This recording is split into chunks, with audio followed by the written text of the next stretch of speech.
Hello, this is Hom. I'm from Myanmar, but I live in Sri Lanka. Thank you. Hi. Go, Father. Go ahead. Go ahead, Okay. Money. It's okay, Money. Go. Father Cyril, I'm Marnie. I'm from the Philippines. Okay. Hi, Father Cyril. I'm Haukian from Malaysia. Wow, okay. Nice meeting you. This. Good day, Father Cyril. My name is Ray or Raven from the Philippines.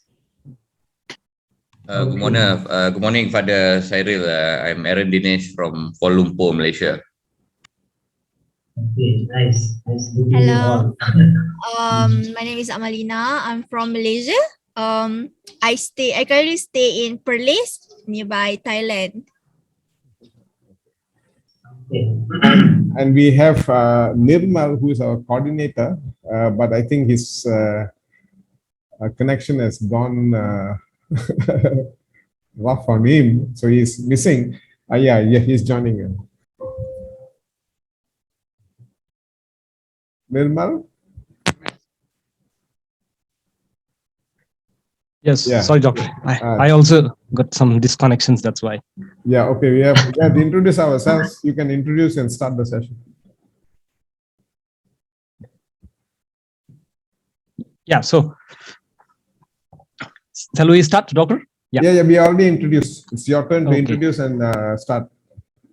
Yes, so this is Nirmal Khatri from Nepal, and also the assistant program coordinator of this GMF fellowship, who is also experiencing this difficult journey within myself, asking uncomfortable questions, in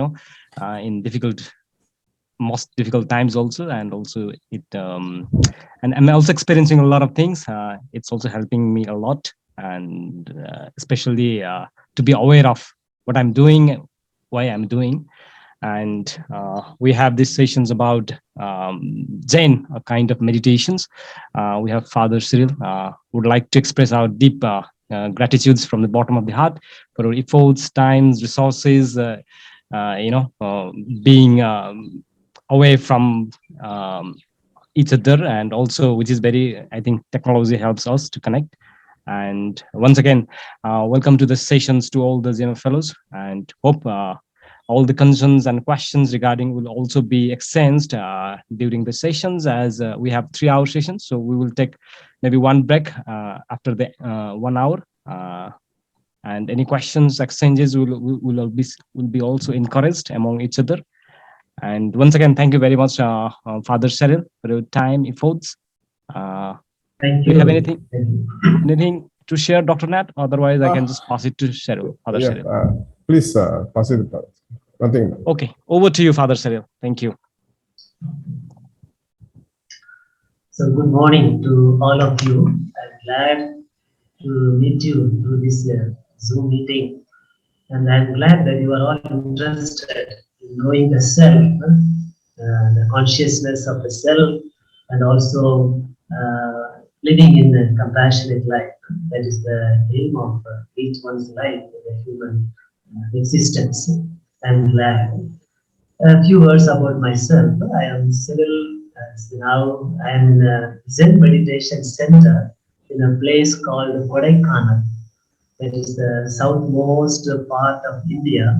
It is in a hill station, and now today the temperature is around 20, very pleasant temperature. These days we have a little rain, and then it is also makes things fresh. I came to Zen in the year 2000 when I was studying for my priesthood, and in a way, unexpectedly, I stumbled before Zen. I came to this center, and I liked the Zen practice. Then on, my journey towards Zen started, and I became a disciple of Master Amasami. Amasami is the founder of this center. And from 2000 onwards, I was practicing under him. In 2018, he authorized me as a Zen master. So from then on, I am also teaching Zen, guiding students, take up disciples, and helping them in the Koan training. All these things. That is in a very brief way. And basically, I am a Jesuit priest belonging to Madurai province in the southmost part of India. I hope my words are audible to you because the connectivity is not that good today. Yeah. Is it okay? Can everybody listens? No, is him? It's okay. It's just Sorry? not as Yeah. full in terms Not of the voice. full. Yeah, I It think is The with an echo of the echo. bass. Yeah. maybe you can go slow for. Very Yeah. slow. So we are working on it here, but now till then I am supported with a cell phone Okay. hotspot. I hope it will help you, help us to continue the class. Okay, I would like to share a screen from my computer. Okay. Okay, 1 minute, Father. I give. Yeah, Father Cyril, you can share the screen. We have give you the already the opportunity. Yeah, authority.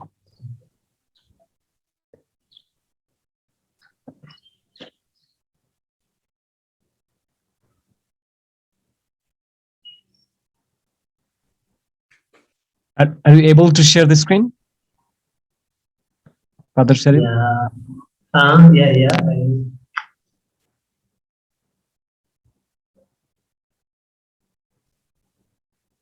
Share screen.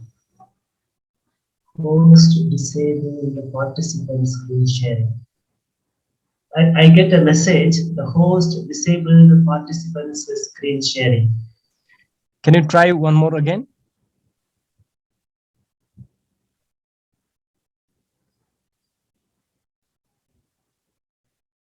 Yeah. One minute, share. Did you get it now? Yeah. Yes, Doctor. Yeah. Okay. Yeah. So this is our program today. I just begin with this our program Zen realization of the self and life in compassion.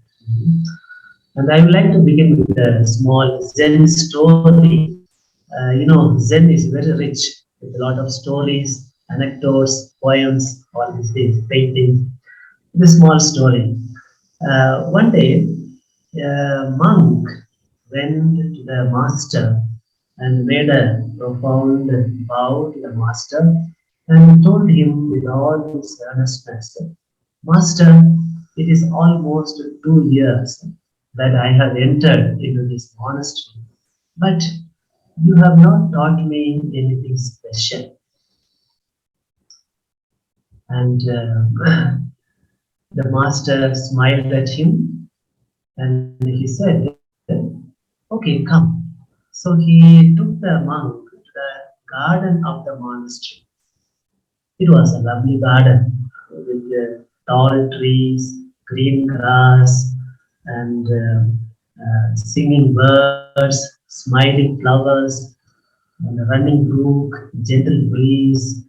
It was a lovely garden. The master and the disciple were walking quietly in the garden. Suddenly, the master asked, do you hear the singing of the birds, song of the birds? And the monk said, yes, master, I hear. And again the master asked him, do you see the smile of the flowers? And the monk said, yes, I do, I see. And he again asked, do you feel the gentle touch of the breeze? And the monk said, of course, I feel. And then the master looked at the eyes of the monk and said, then I have not hidden anything from you.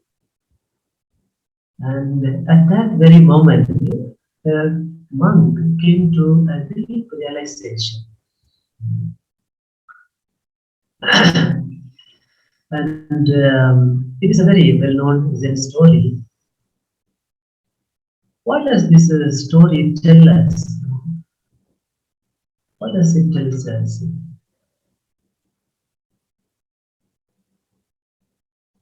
What do you understand by this? The master is simply asking, do you hear the song of the birds? And the monk said, yes, I hear. Do you see the smile of the flowers? Yes, I do. Do you feel the gentle touch of the breeze? And the monk said, yes, of course. And the master says, then I have not hidden anything from you.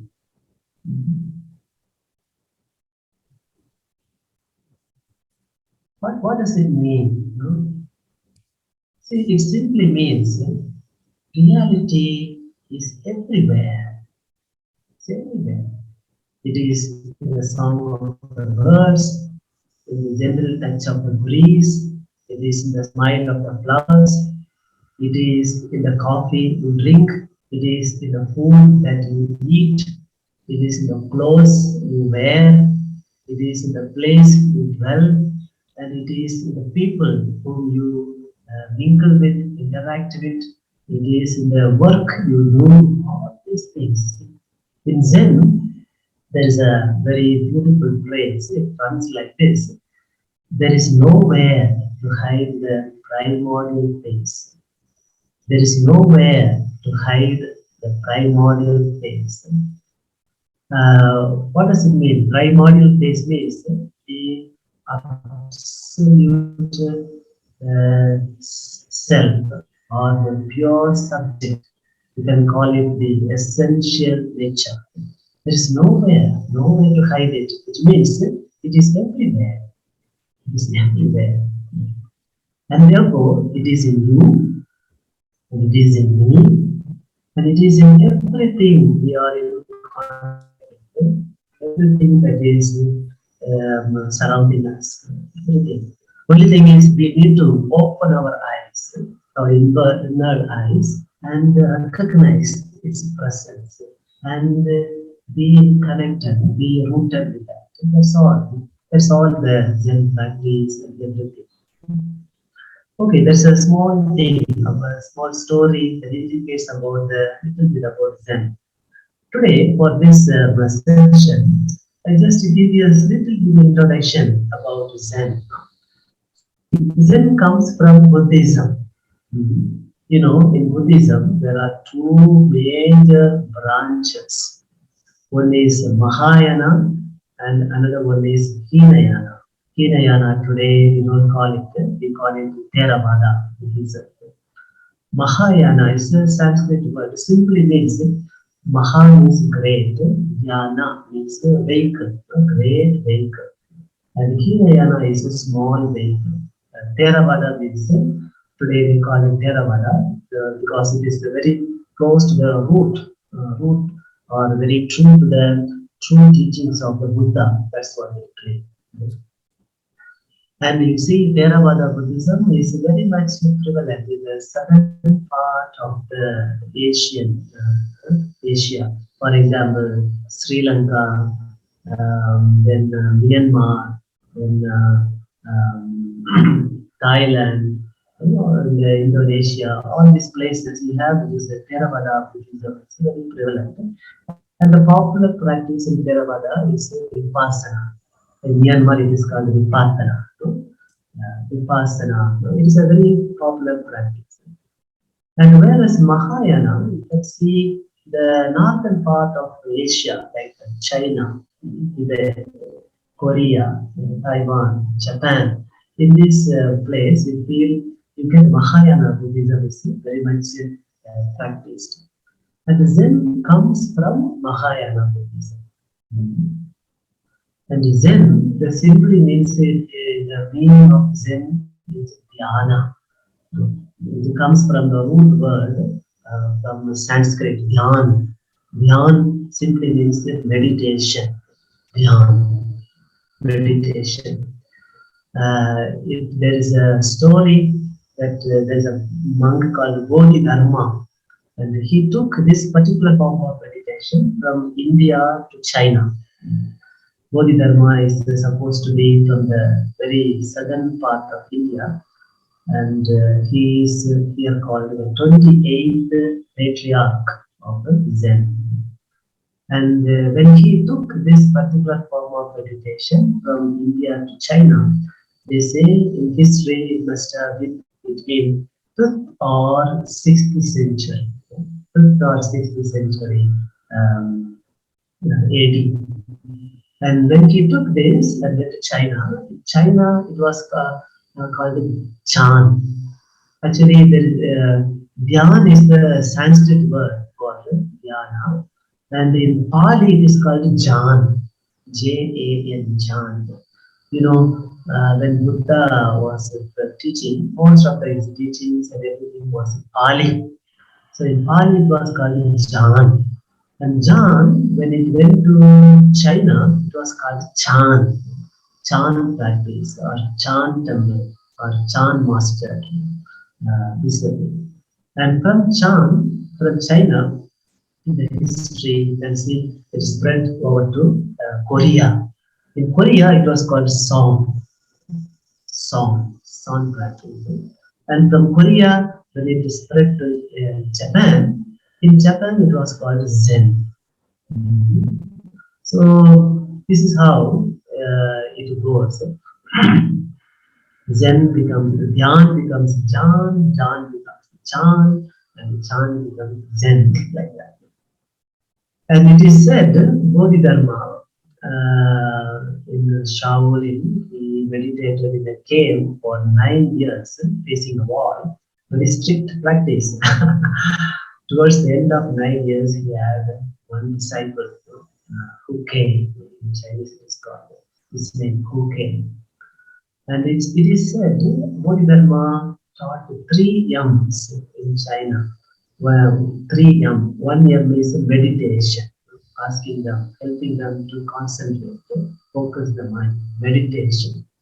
Second one yam is called martial arts, kung fu or other things, martial arts. And the third yam is medicine. So it is these 3 yams are attributed to Bodhidharma.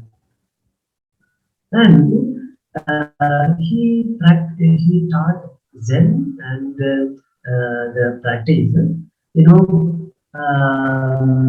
it is very hard because at that time Zen practice, he thought it was very much filled with the philosophy, abstract understandings, concepts which come from the Indian tradition. But then the practice, just sitting and knowing oneself, not doing anything, looking close into oneself, understanding one's true nature. And Bodhidharma was teaching that, and his teaching was put up in a very nutshell, maybe 4 or 5 phrases. It runs like this, very beautifully. A special transmission outside the scriptures, no dependence on words or letters, directly pointing to one's self-nature and attaining Buddhahood. That's what they're teaching. A special transmission outside the scriptures, no dependence on words or letters, directly pointing to one's heart-mind, looking into one's self-nature and attaining Buddhahood. Usually, this is attributed to Bodhidharma, his way of teaching. So, a special transmission outside the scriptures, no dependence on words or letters, which simply means this realization is not depending on any particular dogma. It is not depending on any particular theory or a scripture, or philosophy. It goes beyond that. It is just looking into your own self-nature, your heart-mind, core of yourself, and look deeply into yourself and come to realize that you are already that realization. That is the way Bodhidharma was teaching. That's the Zen practice. just looking into one's self-nature and attaining Buddhahood, come to realize you are already Buddha, that realization. And now in the Zen, there is a popular practice called Zazen. In all the Zen monasteries and Zen centers, they insist on this practice, Zazen. Zazen is a Japanese word actually. Za simply means sitting, and Zen means meditation. So Zazen means sitting meditation. And in the Zen monasteries and in the Zen centers, Zazen is a very important and ceremonial practice. So all practitioners will come together, monks, nuns, and the natives who are practicing. They all will come together and sit in Sangha. Sangha means a community, sit in a community. It's a community practice. So they give the gong, beautiful gong. Then each one will enter in the meditation hall, make a profound bowing, and then go to their seat, meditation seat. There also they make a bow, and they sit, sit like the Buddha, very disciplined. Body is well disciplined, composed, and the mind is focused and in practice. That is the Zazen practice. And in the Zazen practice, it has got two aspects. One is samatha and another one is pranya. Samatha and pranya. Samatha simply means samadhi. Samadhi is a Sanskrit word. Samadhi means you come to a deep peace and serenity within yourself. And for that, we practice one-pointedness concentration or one-pointedness awareness. So the practice is you cultivate awareness or cultivate concentration, focusing on one thing. Usually, traditionally, it is, they recommend just to sit with your breath, or you count the breath, or focus the breath, how it is breathing in and breathing out, coming and going. So just to focus on the breathing activity, focus one point and put out all the other. The mind will bring up so many things, your problems, difficulties, your passions, your emotions, your fantasies, so many things will come. But in the Zen practice, your practice is just to put them all aside. Don't focus on all these things. Bring the mind again and again to this one activity. If you are concentrating on the breath, just to focus again and again the breath.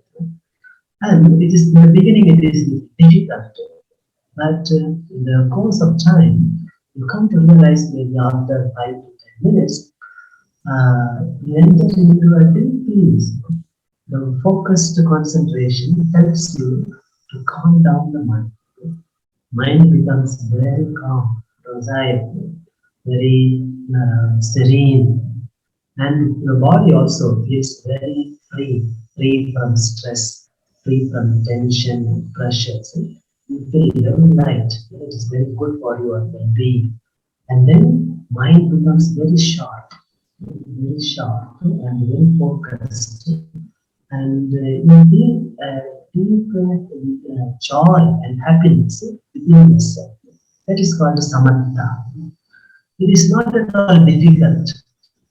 Anyone who is able to focus the one-pointedness awareness and a little bit of endurance, you can easily come into the stage called samatha. And the next aspect is called pranya. Pranya is wisdom or cultivating wisdom. Pranya is again a Sanskrit word, wisdom. This aspect is also called vipassana, or in other words, clear seeing. Clear seeing means now you are able to see things as they are, clearly, as they are. Usually, we don't see things as they are. We are used to to see things as we want to be, as we expect them to be, or as we are used to be. That's the way we see things. But here, is a great invitation. It is helping you to see things as they are. It is like,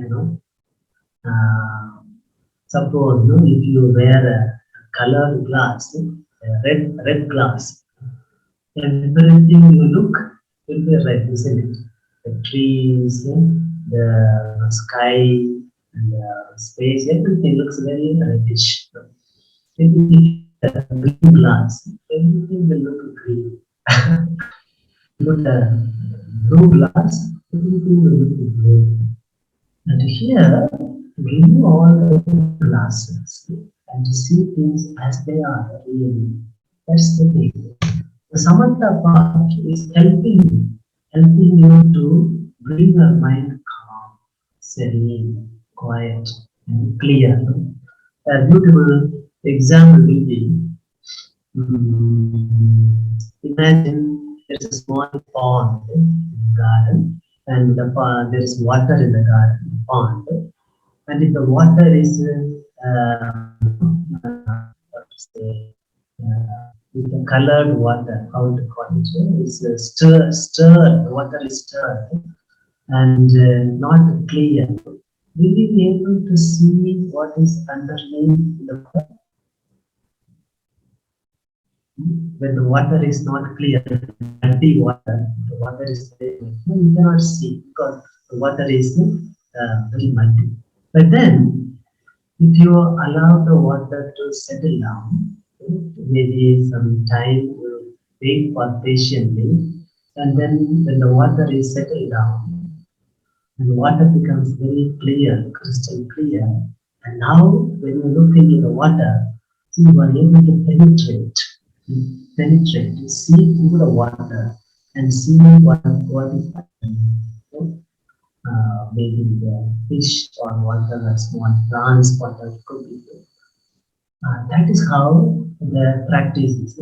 Samatha is helping you. Your mind is when it is filled with the passions, ideas, or preconceived concepts or judgments, then it is very difficult, very difficult to see things as they are. Because we are carried away by our passions, emotions, anger, desire, or fear. So we are not able to see things clearly. The samatha practice, it is a kind of disciplining the mind, helping the mind to come quiet, serene, and make it clear. And therefore, you are in prajna, you are able to see things as they are. Prajna in Zen, it is called just sitting, doing nothing. Actually, what is Zen? Many people will say, Zen practice is just sitting, doing nothing. Actually, in a way, it is true, because in the prajna part, you simply sit.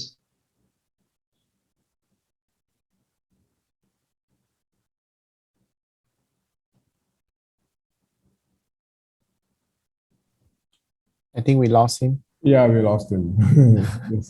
Just give it a time, because I think he is also on a hill. He stays in a center which is up on a hill. So, like Nirmal, it's a forested area on a hill. Father, we lost you, Father.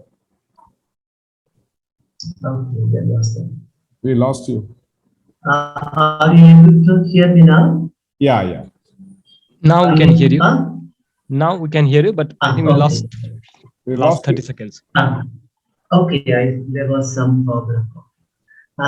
See, in the prajna part, you are able to see things clearly. Here, actually, you are not doing anything. You are just sitting. It is not just sitting and sleeping, but you sit with utmost awareness. Zen will call it 360 degree of awareness, which means complete awareness. You are aware what is going on in you, and you are also totally aware what is going on around you.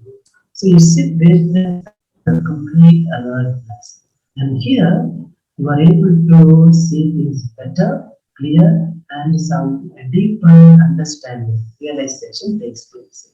Also, understanding about yourself, who you are truly, understanding about the world. For example, a simple thing is interdependence. We are all interconnected.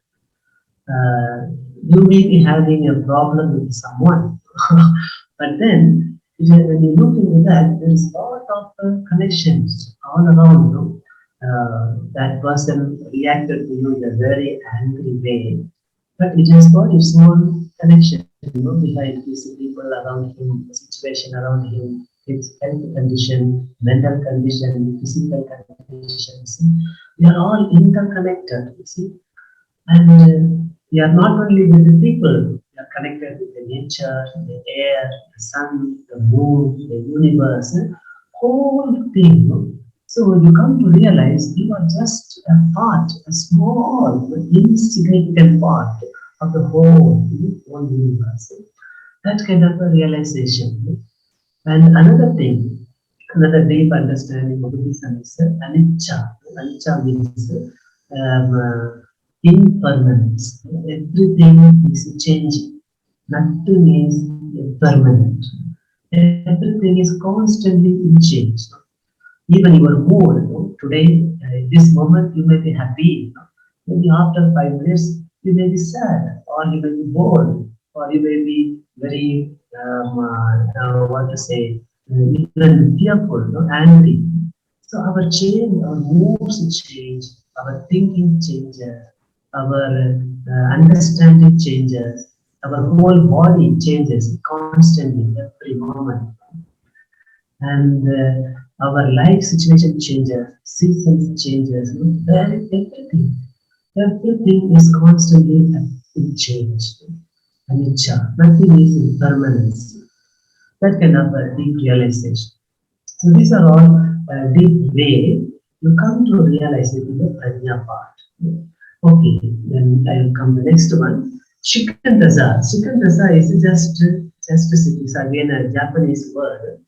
Just sitting, doing nothing. Shikandasa. That we do it in the prajna part. The asas and practice, what we do, first we practice focused awareness, cultivating concentration, and come to samatha, samadhi. And after coming to samadhi, we just sit, shikandasa, not doing anything. And here the understanding or the cultivating wisdom happens. And the next one, I just want to say Soto and Rinzai. Zen also has two major branches or division, we call it. There are Soto Zen school and the Rinzai Zen school. Actually, and earlier you can see, especially after the 5th patriarch in China, Zen was branching out into many branches. At one point, there were 5 different Zen schools.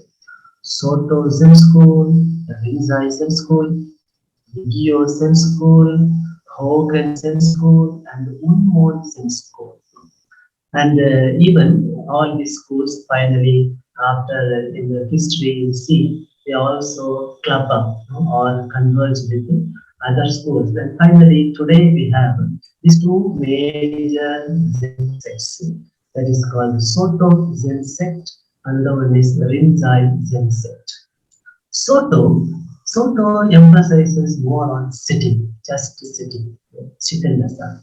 So quiet way of just sitting and concentrating and come to a deep realization or enlightenment within oneself. It is called silent illumination from within. That is the Soto approach. You sit in meditation, practice it for a long time, for many years, then the realization happens, like a silent illumination from within. That is Soto approach. Rinzai sect approach is a little different. They also sit in meditation, they also practice asana, but along with that, They also use questions. Questions. They are called koans. The next thing is that koan. Kovan. Koans. Koan simply means a question. It's also a Japanese word. In another word for this is called manto. Manto is also a question. So here, you need a teacher. So the teacher will give you a question. The master will give you a question, and the disciple has to think about, work on the question, try to find an answer for the question. And in the process of coming to the answer, a lot of transformation happens, a lot of realization happens. That is Kovan approach. And in the Kovan, these questions are usually, they look like very absurd questions. Outwardly, they look very nonsense, no meaning. I give you some examples. There is a well-known koan, then called, if you clap with both the hands, there is sound. What is the sound of one hand clapping? Show me, the master will ask. You understand the question? If you clap with both the sound, both the hands, there is a sound. And what is the sound of one hand clapping? Show me, the master asks. Yeah, some are putting one hand, there's no sound. Yeah. So this is a koan, no? You have to sit with this koan for many days. Some people will sit even for many years when you come to realization. There is another question. See, what is your original face even before your parents were born? Show me, the master will ask. What is your original face even before your parents were born? So how will you show your original face even before your parents were born? You see, the koans are like that. They put a little, what is it? Little meaningless. Looks like that. Another koan is, when you meet a person on the road, how will you greet him? Without words and without silence. When you meet a person on the road, how will you greet that person? Without words and without silence. So show me, the master will ask. So these are the ways, some koan. The questions looks very absurd, but each question is has very deep meaning. They are all pointing to your true self or your absolute dimension, your essential nature. That is the work of koan. Okay, just come now. This Zen in Japan, it has got very much intermingled with its culture, like tea ceremony, ikebana. Ikebana is a flower arrangement, and calligraphy, the art of writing, painting, calligraphy, and archery.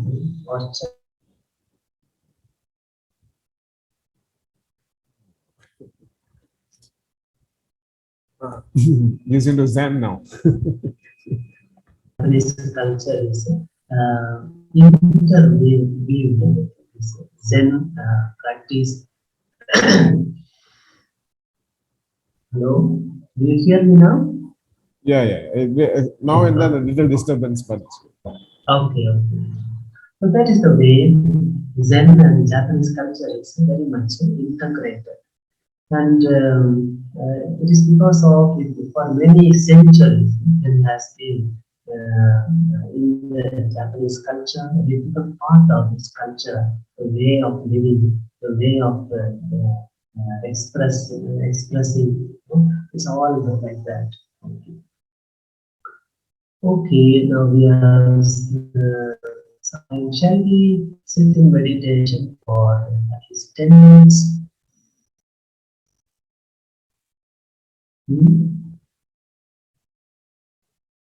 Hello? Yes, Father Cyril. Yeah, okay.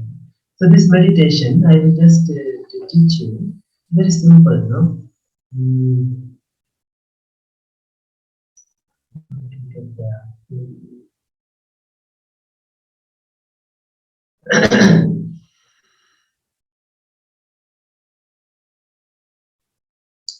We are in front of the computer, so it's still difficult. But then we can give a try. No? So when you are sitting in your, you can, keep the audio open, and therefore when I say, if you are having a hearing aid, headphone, just keep it with that. If you are sitting in the chair, as much as possible, sit with some erected back, not in a very curved back, but to sit erectly as much as possible. And see to that your shoulders are relaxed. Shoulders must be completely relaxed. And keep your hands like this. See, your left hand must be on your right. Left hand on your right, and touch the palms gently. Palms, touch the thumbs gently, and let your hands very gently rest on your lap. See? You understand, no? Yeah. Keep your hands on your lap comfortably, and thumbs gently touch. Okay. Now, eyes will be, we don't completely close our eyes in Zen, and also we don't completely wide open our eyes. We keep our eyes half open.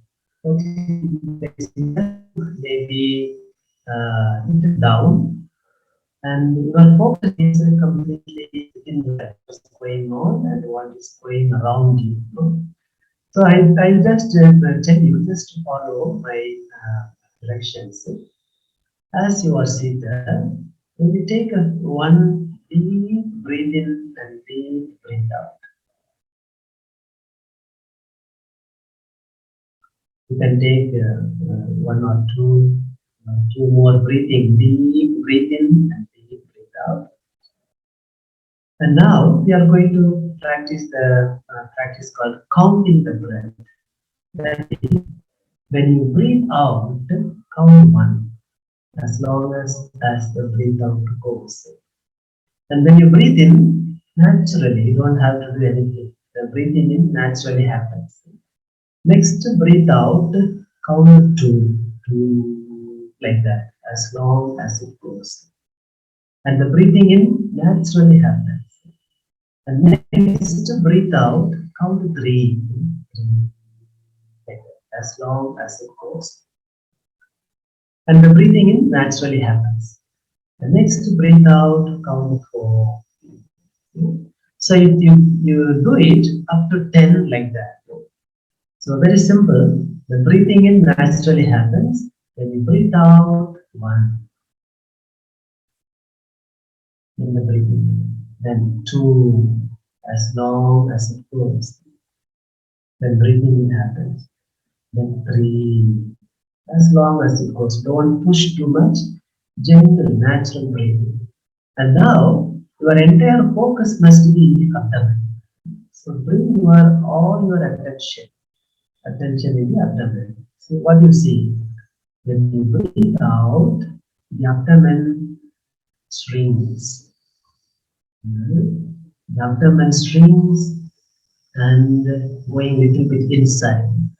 And when you breathe in, the abdomen expands and coming a little bit front. Again, when you breathe out, the abdomen shrinks. Just stay with that. Whenever you are counting the breath, one, it goes out, and the breathing in comes, and next breathe out, two, like that. And also focus your whole attention in the abdomen. Allow the abdomen to breathe in, and allow the abdomen to breathe out. See, whole attention be in the abdomen movement. When you breathe in and breathe out. Along with that, your mind, the mental way, you are counting the outgoing breath. And thoughts will come, fantasies will come, but don't focus on that. When your mind is distracted with thoughts or emotions or fantasies, just recognize it and tell yourself, okay, I am aware the thoughts are coming, but now I don't want to focus on that. So let go your thoughts, let go all these things. Tell yourself, now I just want to focus on my meditation practice. That is counting the breath. So let's count to the practice and start from number one, counting. So in between, if you lose the counting, miss the counting, no problem. Just accept it. Tell yourself your mind is thinking about this thing, and I don't want to focus on that now. I will just focus on my practice of counting the breath and come back. Okay, that is our practice. So just sit and we will continue the meditation counting the breath.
Okay, we can just make a bow and end this meditation.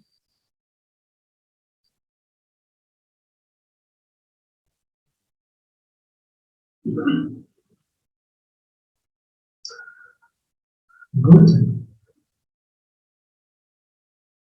So, are you able to count the breath with good concentration?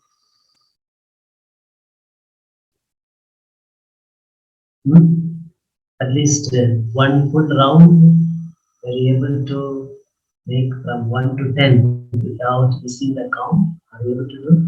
Very good. Even if you miss the count in between, don't worry. And just leave it and start from 1. Oh, that's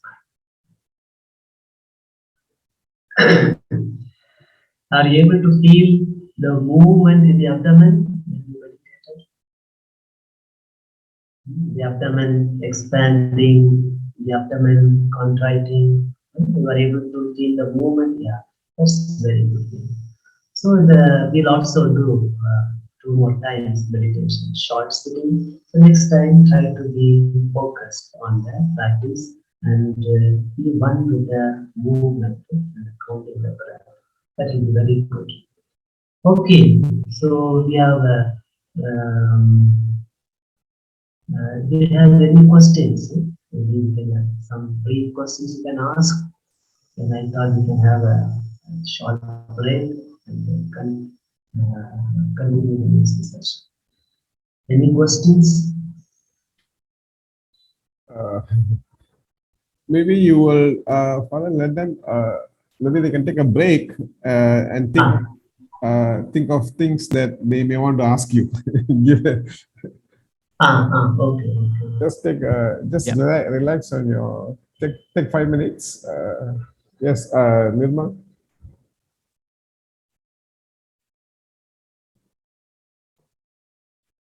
Nirma? Yes, maybe we are. I think 5 to 10 minutes. 10 minutes break we can have. Yeah. Okay. Yeah, we take a 10 minutes break, and while you're taking a break, just reflect on what Father Cyril shared with us. Some of those things that he shared has a lot of connections with the earlier sessions we had. So you may want to ask some connected questions or what pertains to what Father Cyril just shared. So please, just keep, as we always say, connect the dotted lines and you'll find a lot of connections. Let's take a 10 minutes break. It is now 9, it's going to be 10. So we'll get back at 10:10. Okay? Okay. Sure.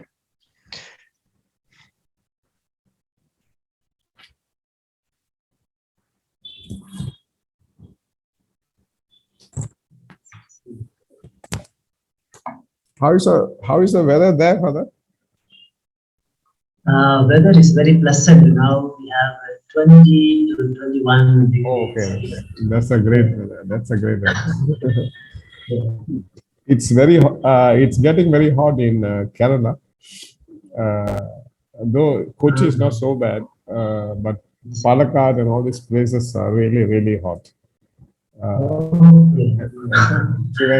Summer is. Summer is here. So another 2 months till May.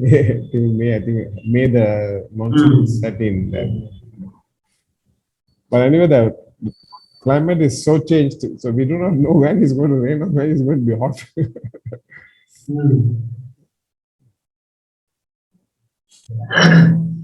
Has the internet been connected that side? This internet, now maybe I can connect to. Yeah. Some of your words are, missing or blurred. Is a kind of. Because the connection was not that good. Let me see. Then I have to disconnect it and try that. Shall I do that? Yeah, sure. We are in a break. You can do that. Yeah, yeah. Okay. Mm,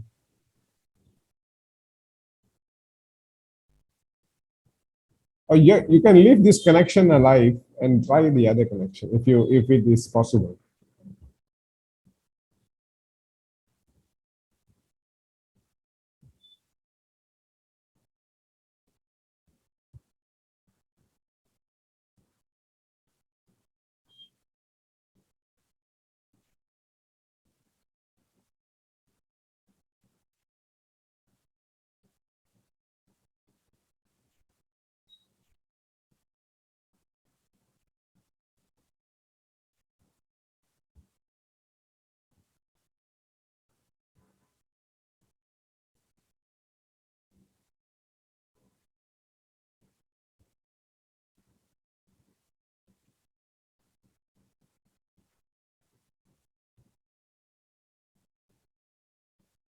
Hi, Sandra.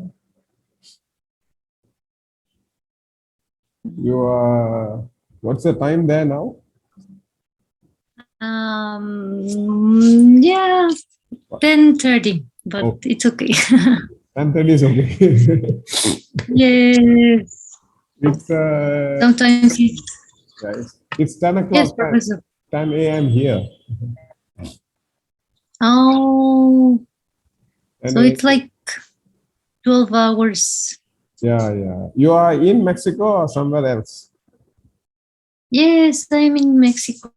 Okay. Next month, maybe I'll be traveling, but yes, I am here in Mexico. Okay. Have you been able to connect with our the others? Xavier is no more there in Cuba, right? He's now in Spain. Spain or Portugal? Yeah. Yes, in Spain. Okay, yeah, he's in Spain. I have not been able to get in touch with Raul. I cannot connect. I mean, there's no response from Raul, from Isaac. Isaac, I've completely lost touch. Yes. Soul, of course, I think she's too busy with the sports. Yeah. Kike, I just talked with Kike. Yeah, he told me. Kike may come and give a session on design. But others I'm not able to connect. Xavier also may come and give a session on narratives, but we have not worked out the details yet. Okay. Yeah, because sorry for my dog. I talked with Kike and he said he wanted to join. Yeah. So, but these sessions are a bit late that side, so I've not been able to manage that.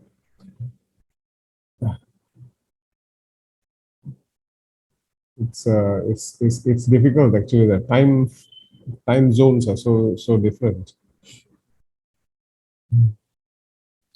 Yes, but I think 10 in the night it's not so late. Yeah, if it's Saturday, Sunday, it's possible to manage, but on a weekdays it's difficult because your Saturday, Sunday you can manage and then sleep over. But if we are on weekdays, then it's a little difficult for you all to join in.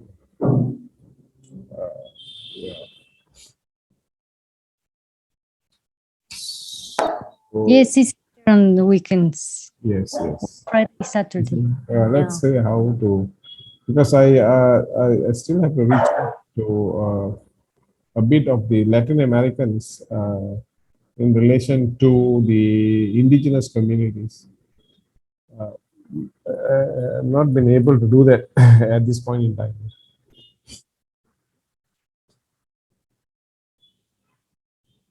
But do you have a contact? Yeah. We have some contacts. We are just looking at it. And okay. How are things otherwise in Mexico? Everything is okay? Yes, well, Latin American problems. Yeah. Are you in touch? Are you in touch with any indigenous groups? Just by the Jesuits, like the missions they have. Okay. Yeah. But okay, through the Jesuits, no? Jesuits network, right? Yes, yes. Mhm. Because of them. Okay. Oh, Yes.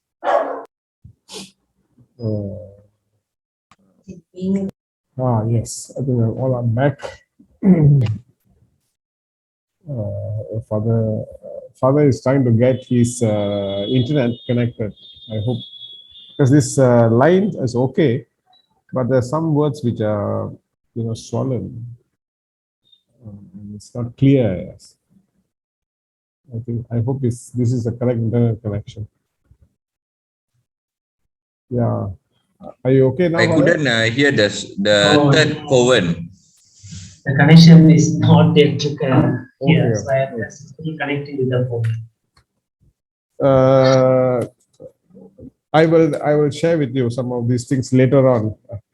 This is the reason why I told you people to look at questions. Okay. So I will share those things we will share later on when we do the linking. Okay. No, I'm Aaron asked, he wanted to know the third koan. You may want to share with him, but we have a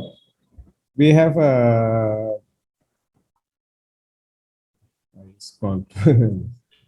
Yeah, Karen, just to answer that, we will discuss the area of questions a little deeply little later, and the whole idea on koans. But one of the things I've been requesting y'all, asking y'all, is to have this question bank. Ask yourself a lot of question bank. It comes from this practice of building your question. You can ask all kind of deep questions, stupid questions, but that's how it starts. You will have to experience it yourself. So I will share with some of these things later on. You can ask him if you want on the third koan. Yeah, Nirmal, maybe we should start. Okay, I think our 10 minutes break has been already finished. Yes. Okay. So if there is any questions, please, I would request GMF fellows. Anybody? Aaron? Yeah, Home, please go ahead. Thank you. Thank you so much, Father. I have two questions. One is a technical question. Why do we have open the eye? Why don't we fully close the eye when meditating? So this is just a technical questions. And the other question is about covens, right? The questionings. Yeah. Because last month, Dr. Nat guided us to have a very different way of questioning, very deeper level of self, questioning the self. So I would like to know more about covens, especially how to questions in a way that can go to the deeper level of transformations, how to questions in a way that awaken you, awaken you in a very different level. This is two questions, please, Father. I just, Father, before you answer, I want to just share with them. When I asked you the question, the question Father shared on koans is what is one hand clapping is as deep as asking a question about yourself deeply, So it may sound ridiculous, but what is the sound of one hand clapping is as deep as anything else. So you just need to know the way in which you're asking yourself question, because when you start delving into that question, you will see a very, very different way in which reality presents itself to you. Anyway, Father, yes. Yes. Thank you, Dr. Nat. See, your first question, why we are keeping the eyes open, the meditation. See, this is called Madhya Marga in Zen. In Buddhism, there is a concept called Madhya Marga. That is the middle path, the middle way. Usually, when we close our eyes completely, you are completely caught up with your inner world. You don't know what is going on outside. You are completely cut off from your surroundings, isn't it? You are totally absorbed with your imaginations, your images coming in the mind, and sometimes even sleepiness, all these things. On the contrary, if you keep your eyes fully open, you are totally absorbed by the surroundings. You hardly get into yourself. See? So here, keeping the eyes off open is the way so that you are in the middle way. You are connected with the surroundings. You know what is going on around you. And at the same time, you are also aware of what is going on inside, within yourself. See?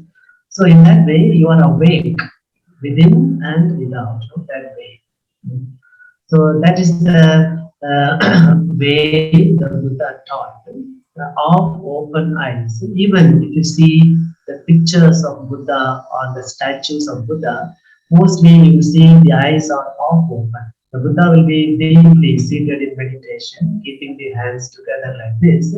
But if you notice the eyes will be off open.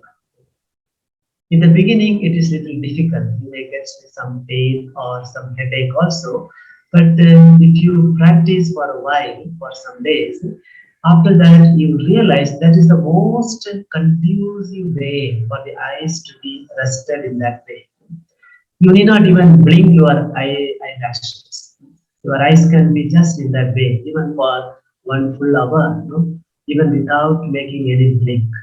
Yeah. So the concentration is not at all interrupted. It is very deep and focused. That is the one. Second question you are asking about koans. Koans, of course, outwardly, as I said, it looks very absurd, very meaningless. What kind of question is it? Clapping with both the hands, you have a sound. What is the sound of one hand clapping?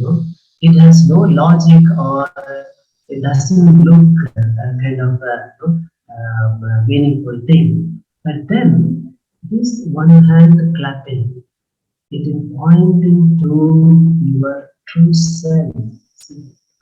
Our inner self, the true self, you cannot comprehend by your logical thinking. No, you cannot understand it by your usual way of thinking, by the mind. No, it needs some mechanism to see beyond the thinking level, beyond the to go beyond the mind.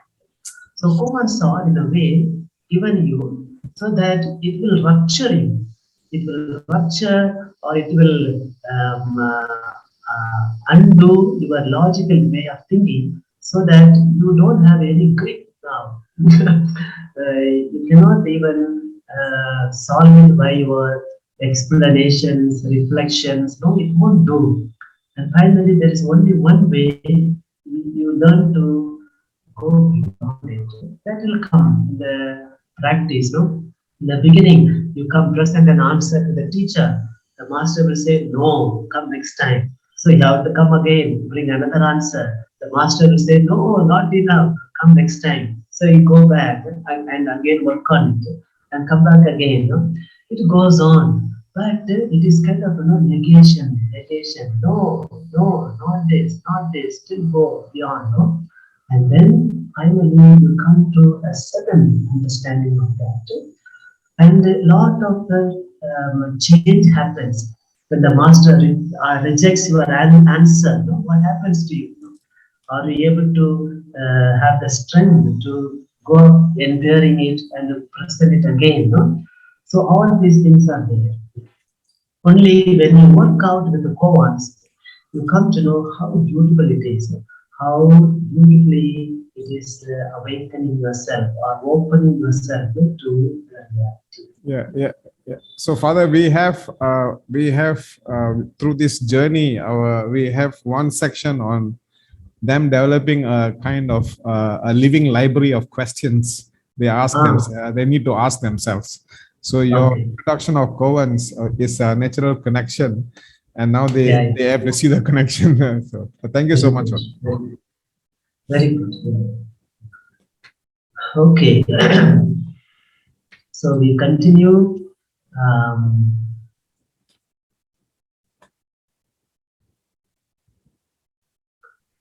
Okay, next I just see the aim of Zen. Do you see this in your screen? Are you able to see? Yes. Yes, Father. Yeah. Yes, yes, yes. Yeah. The aim of Zen. See, why we do, why should we practice Zen, and why is it all this practice? So, Zen is aimed at self-realization or enlightenment. Self-realization. See, in the Zen enlightenment is a little bit different from other enlightenments. In other spiritual traditions, you might have heard about enlightenment like a kind of visions or coming into ecstasy, a kind of a dramatic change, all these things. Zen will not focus on that. They may come in the process of your spiritual journey, but Zen is not at all interested in that. Zen is interested in how you realize the truth, the ultimate self within yourself. So here we very often use the word realization. We don't even use the word enlightenment often. Realization, how you realize it, truth. And it is the realization of the ultimate dimension, or the pure subject, the ultimate self. Who are you ultimately? This is the question Zen is all the time posing in front of you. Who are you ultimately? And the koans we just talked about, in Zen there are nearly 300 to 400 koans. There are many koan collections, and each koan is pointing to this dimension. Who are you ultimately? Who are you truly? That is the ultimate dimension. See, Zen is always interested in the ultimate dimension. If you ask you, who are you? Usually they say, no, I am Cyril, or I am an Indian, or I am a Zen master, or I am a Jesuit, or I am teaching Zen. Or you can say, no, I am a daughter of my parents, or I am a friend of this, or I am a mother, or I am a brother, I am a teacher. See, there are many things we do, but that is not the question. They are all peripheral. They are all roles we take in life. A role of a friend, a role of a worker, a role of a manager, a role of a student, a role of a teacher, a role of a householding work, or a role of a social worker. These are all different roles we take. And also our mood, sometimes I'm a happy person, or I'm a successful person, or I'm a very failure, or I am a very angry person, or many things, or a very fearful person, I'm a strong person. These are all different things coming and going. Zen will say they are temporal, they are temporary. What is your ultimate self? What is your true self? What is your original face? So Zen is all the time interested in the ultimate dimension. It does not neglect the phenomenal self, phenomenal dimension. It is there, but then not clinging on to that. Can you be able to go beyond your this temporary identities, and are you able to go and see your true identity, your absolute self as you are? That is the thing Zen is interested. Why? Because when you realize your true self, that itself is a great freedom. You are totally free. Freed from what? Freed from suffering. That is the whole thing, annihilation of suffering. Buddha, in his lifetime, he was teaching many things, many techniques, many sutras, and all these things are the central theme of Buddha's teaching is to annihilate suffering. that is to come out, free oneself from suffering and lead people to Nibbana or liberation or Nirvana. Nirvana or Nibbana, which means freedom. In other terms, it is called salvation. To help people to come to salvation, that they are saved from their unnecessary worries, sufferings, and pain. That was the main aim of Buddha's teachings. So here also, Zen practice, the aim of Zen practice is to free oneself, and of course, this freedom comes from our own illusions, the illusions, because we think I am like this body, this self, this knowledge, this environment, this is myself. We often hold on to that. No? But it is not so.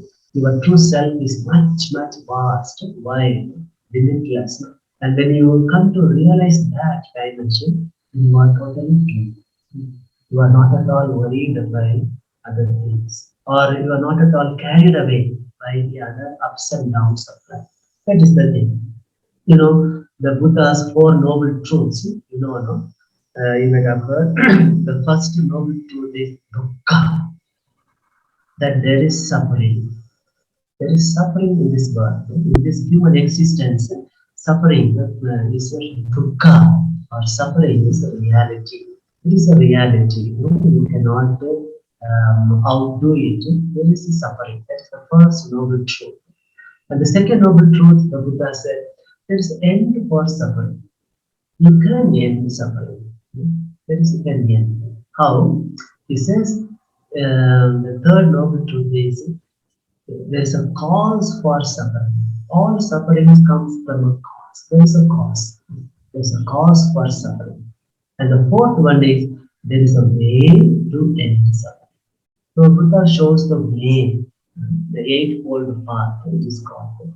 So when you practice this eightfold path, there is the right action, right seeing, right living, right speech, right intention, all these things. And there you are already liberated. You are liberated from your suffering and enter into Nibbana, or freedom or salvation. So the ultimate aim of Zen is self-realization, enlightenment. Okay, I got the next one. What is Zen realization? How you come to the realization in Zen? The first one, all beings are already Buddha. That is the very basic realization of Buddhism, especially in Zen. All beings are already Buddha. It is said Shakyamuni Buddha, I think you might have heard about Shakyamuni Buddha. He was born as a prince with the name Siddhartha in the present time it is part of Nepal. Those times it is part of India. And he was raised as a prince and in all these courtier things and everything. And finally, around the age of 29 or 20 or 30, he left his kingdom. He is not at all interested in the kingdom. He left his kingdom, left his father, left his wife Yasoda, left his son Rahula, and he was in search of the truth, how to annihilate suffering in the world. And nearly 6 to 7 years, he was in the wilderness, teaching or learning from other teachers and practicing a lot of the severe practices, asceticism, and all these things. And finally, he was exhausted from all these ascetic practices. And he came to realization that what is the use of all this severe ascetic practice, because at one point he was at the verge of death. And if I die, and if I don't realize the truth, what is the use of all these ascetic practices? So thereupon, he come to another realization of the middle path, Madhya Marga. That is not too much asceticism, not too much pleasure, but bringing them in a balanced middle. And there you come to a very, very, very good way, a middle path towards a spiritual journey. And at that time, he began to eat a little bit. And then the story says he was sitting under a tree, Bodhi tree, and had a strong determination until I realized the truth, I will not get up.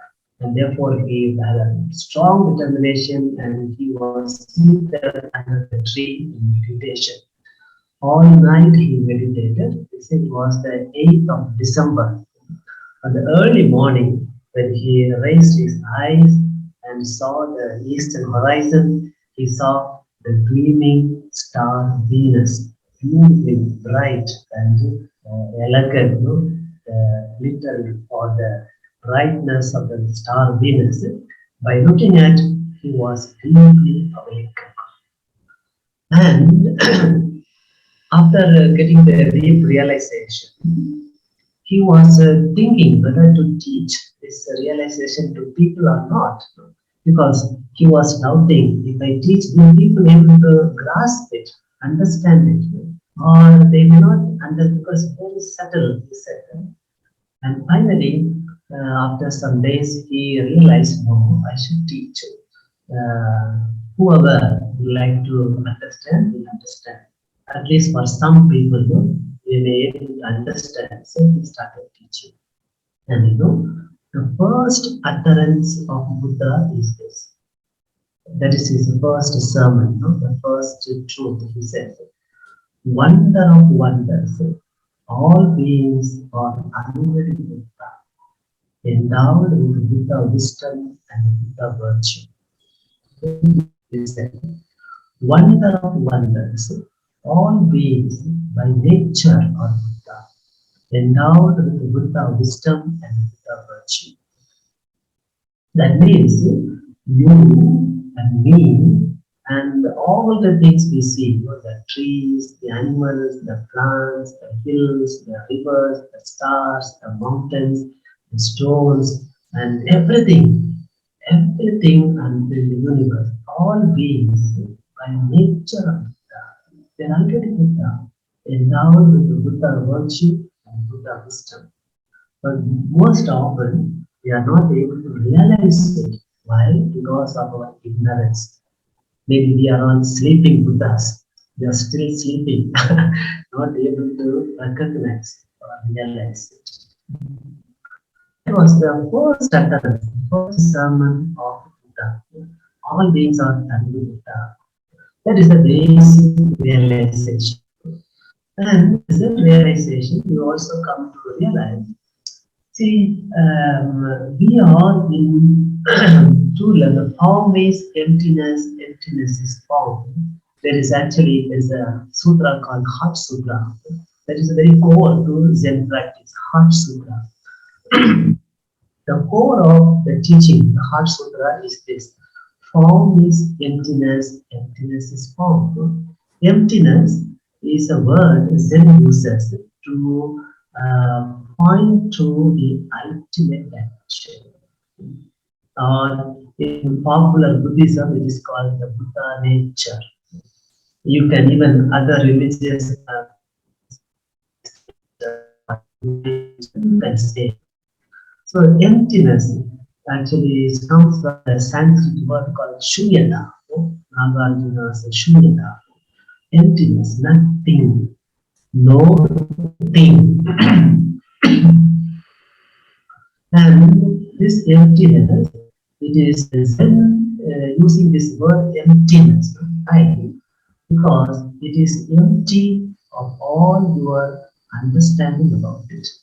It is empty of all your ideas about it. It is empty of all your concepts and philosophies about it. It simply means it surpasses all human understanding. It surpasses all human categories. No concept, no idea, or no name, or no category can fit into that. It is no thing, which means it is not a thing. For example, the computer is in front of you, you can say it's a thing. The book is in front of you, you can say it's a thing. But emptiness, this is no thing. No thing is not the thing, which means it is boundlessly open. It is a kind of a vast, boundless openness pervading the whole universe. Whole universe. And we call it pure subject, the ultimate reality or the ultimate truth. And everything is the manifestation of this reality. That is the deep understanding. Form. Form means all phenomenal things. You, me, the computer, the table, the trees, the birds, the animals, the butterflies, the cloud, the sun, the moon, the cloth, the team, everything, all phenomenal reality is called form. And the deep realization is form is emptiness, emptiness is form.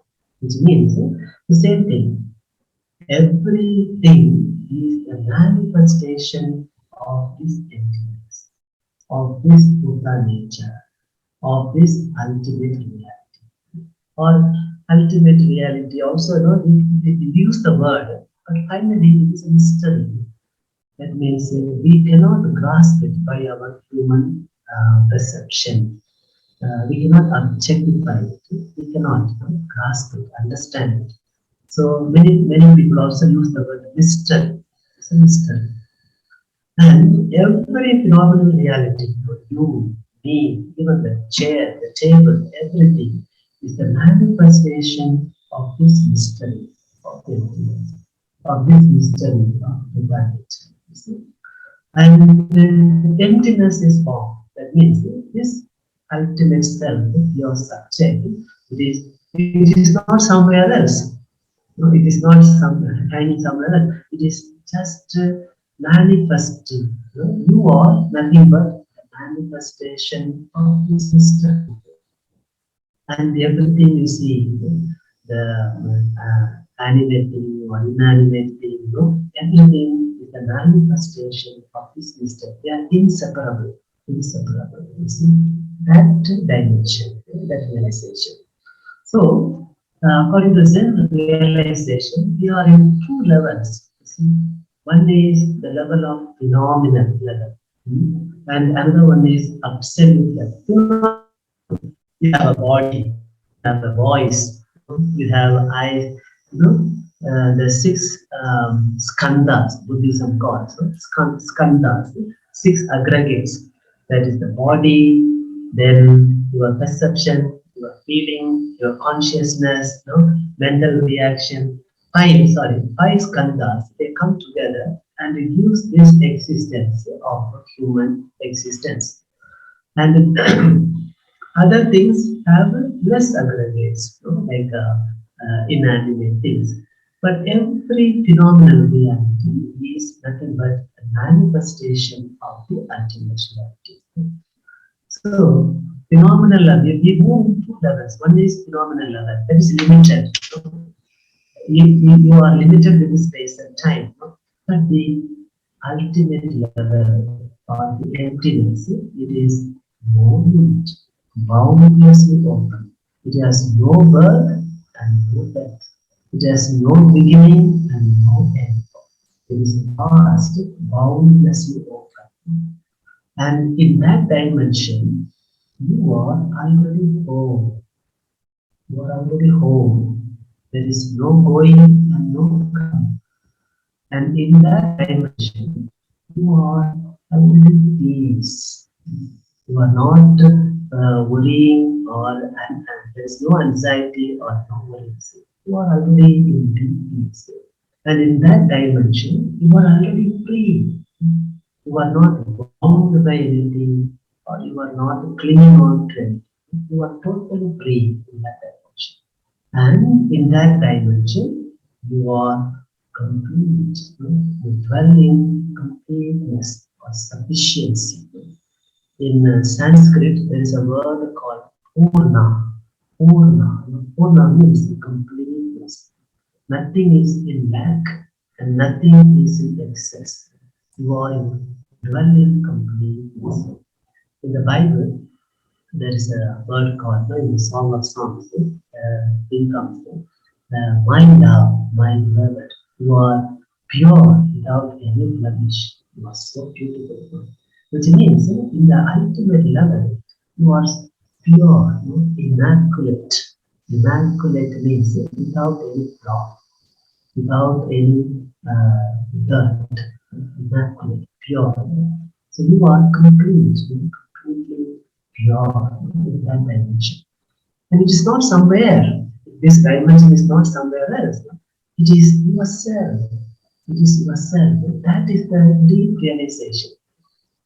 Yourself is nothing but this self, this body and this cell or whatever. No? This is nothing but the manifestation of this ultimate reality, this mystery of the original.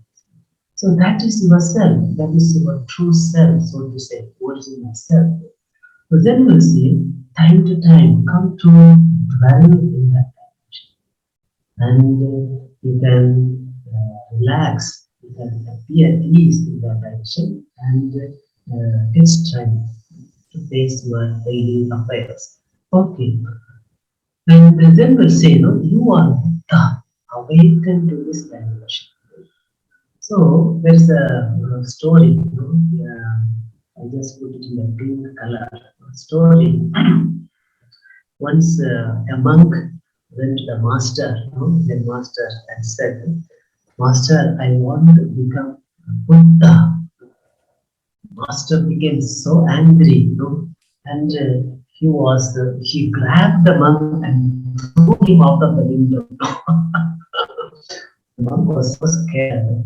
And he said, what kind of a violent master? My God, I cannot stand him. So he went to another master and he narrated the whole story. See, I wanted to become Buddha. When I told this to the previous master, he became so angry and he grabbed me and threw me out of the window. Hearing that, this master took a knife and he was running after him to pierce him. This fellow ran for life. And finally he realized, my God, what is wrong with these masters? One master is throwing me out of the window. Another master is chasing me with a knife to stab me. What is wrong? And finally he realized maybe the first master is better. So he went back and narrated the whole story. And the master smiled and said, see, my dear fellow, you are already Buddha. How can you become Buddha? By the words, that monk came to a deep realization. So the realization is in Zen. It is not you are doing meditation to become Buddha. To become enlightened, no. You are already Buddha. You are already that. Realize that. That is the constant call of Zen. You are Buddha. Awaken to this dimension. Awaken to this Buddha self. In other words, you are Christ. Awaken to your Christ self. Or you are already divine. Awaken to that divine self. That is the call in Zen. And then there is also another thing called you are Buddha, become Buddha. That means you are Buddha. Become Buddha means live your life like that. Don't say I am Buddha and therefore I can do anything. Nobody can question me. I can kill and I can exploit, I can cheat people. No. If you are Buddha, live your life accordingly, with compassion, with understanding, with wisdom, with acceptance, all these things. We call it character formation. So I put it like this, character formation. After coming to a deep realization, or in other words, if you want to call it enlightenment, this is the lifelong work of Zen practitioners, character formation. Because our self, this limited self has its own inclinations, attachments, or ignorance, or imperfections. But you need to understand them and you need to grow come out of it. That is called character formation. That is mutual respect, equality, justice, understanding, compassion, loving kindness, all these things. These are very important, very important. Enlightenment alone will not do. So the rest of the thing is character formation. You need to form yourself in societies that you must be able to live with the other in compassion and love. And the last one I put is, I die and I do not die. That is also another important Zen phrase. I die and I do not die. Which means, in one dimension, in one level, you die. It is true. When you die, this body dies and the body becomes decayed, and your sensation are lost, or everything it becomes numb and all decomposed. So this self dies. See, this self completely dies. And I do not die. What is it that do not die? That is the question for yourself. What is it when I die? This body dies, everything dies. What is it that do not die? That is that, as I mentioned about the ultimate level and phenomenal level. The ultimate self, the pure self, doesn't die. It is always there. Therefore, I said at the beginning, it has no beginning and no end, no birth and no death. It is all the time there. And it is yourself. It is yourself. Very important. You must realize that. Many times we think ourself is only this, seeing this body and this sensation, what I see. It's a thing myself, yes, thinking, no? But it is not. It is not. I give you one example. No? For example, think about your mind. Think about your mind. And we know things only through our mind, isn't it? We know things only through our mind. To see things and see things. Imagine you have a stomach pain, no? You have a severe stomach pain in the stomach. And you know it, isn't it? You know there is a pain in your stomach. And now I ask you, where is your mind? Where is your mind? You can speak. You can answer. Where is your mind? When you feel the pain in your stomach, where is your mind? I don't hear. Is it in the stomach? Is the stomach? The pain. Now, In the food. okay, see, you see. Now you are all seeing the computer in front of you, isn't it? You know there is a computer in front of you. It is out of your body. Now you know it. So where is your mind? Where is your mind? Is it here? Just to think, you see, whether it is inside your body or outside your body. Just to think. And now I ask another question. No? At night, you look at the sky and you see the stars, isn't it? Far away, no? Far high. No? They say thousands and thousands of light years far. No? And you see the stars, you see the moon, everything. No? And you see them and you know it is there. Now, where is your mind?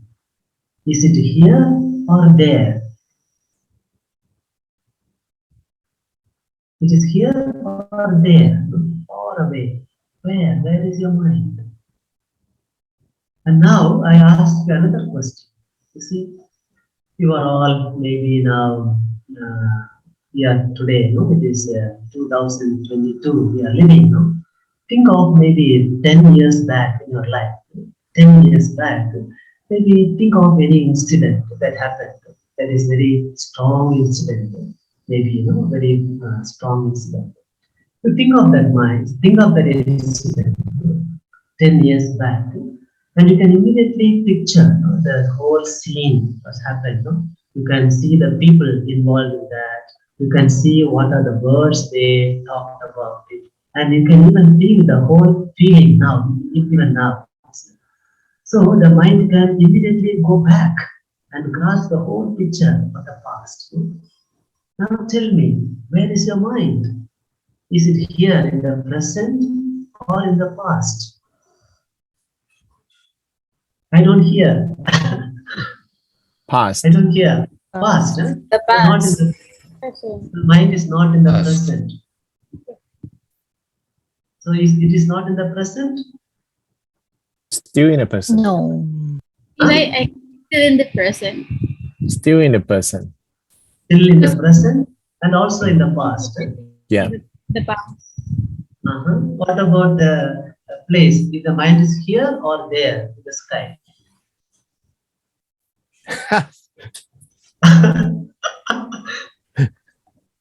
Or whether it is inside your body or outside of your body? Still inside. Inside, Well, so not honestly, outside. honestly, I think mind is outside. I mean, we only have brain with us. I don't know. Because we always think The mind is about, outside. yeah. Also, you cannot see, you cannot know what is inside there, isn't it? If it's outside. Yeah. Then how do you get to feel the pain in your stomach? See what is happening now. You are gripped with a problem. You are not able to locate the mind. You see. You are not able to locate whether it is inside or outside, whether it is here or there, whether it is in the present or in the past. You see? We are not able to locate the mind where it is. Why? Why? Because your mind is everywhere. It is everywhere. It is inside and outside. It is here and there. It is in the present and in the past and in the future. It surpasses all your human understanding. You see, just your, but you have the mind. You see, the mind only you know, you perceive, you understand. You see. So this emptiness, or when you call about Buddha nature or the pure subject, it is like that. We cannot equate with the mind. It is like that. So now you understand, no? There's a dimension within you, within yourself. There's a dimension which goes beyond time and space. You see, you can immediately go to the past. You can immediately come here. You can see near. You can also see far and recognize. You can feel inside and outside. You see, it has no inside, outside, or time and space. It goes beyond. No? So that is what the self or emptiness or divine self. It is not a thing. It's not a thing. You cannot locate it anywhere. In the beginning, I said there is nowhere to hide the primordial things. That means the true self is everywhere. It goes everywhere, pervading the whole universe. That understanding. So I die and I do not die. Your phenomenal self dies, of course, but the ultimate dimension of this remains. Okay, then I come to the next one. In the Zen practice, we have 3 requirements of Zen. In order, if anyone wants to practice Zen and come to a deep realization, there are 3 things are required. One is great doubt, and the next one is great faith, and the third one is great determination. Great doubt. What does it great doubt? Great doubt means, see, Zen says you are Buddha. Enjoy it. All beings are already Buddha. So immediately the doubt comes. If I am already Buddha, why I am like this? If I am already Buddha, why I am like this? Imperfect, ignorant, irritated, and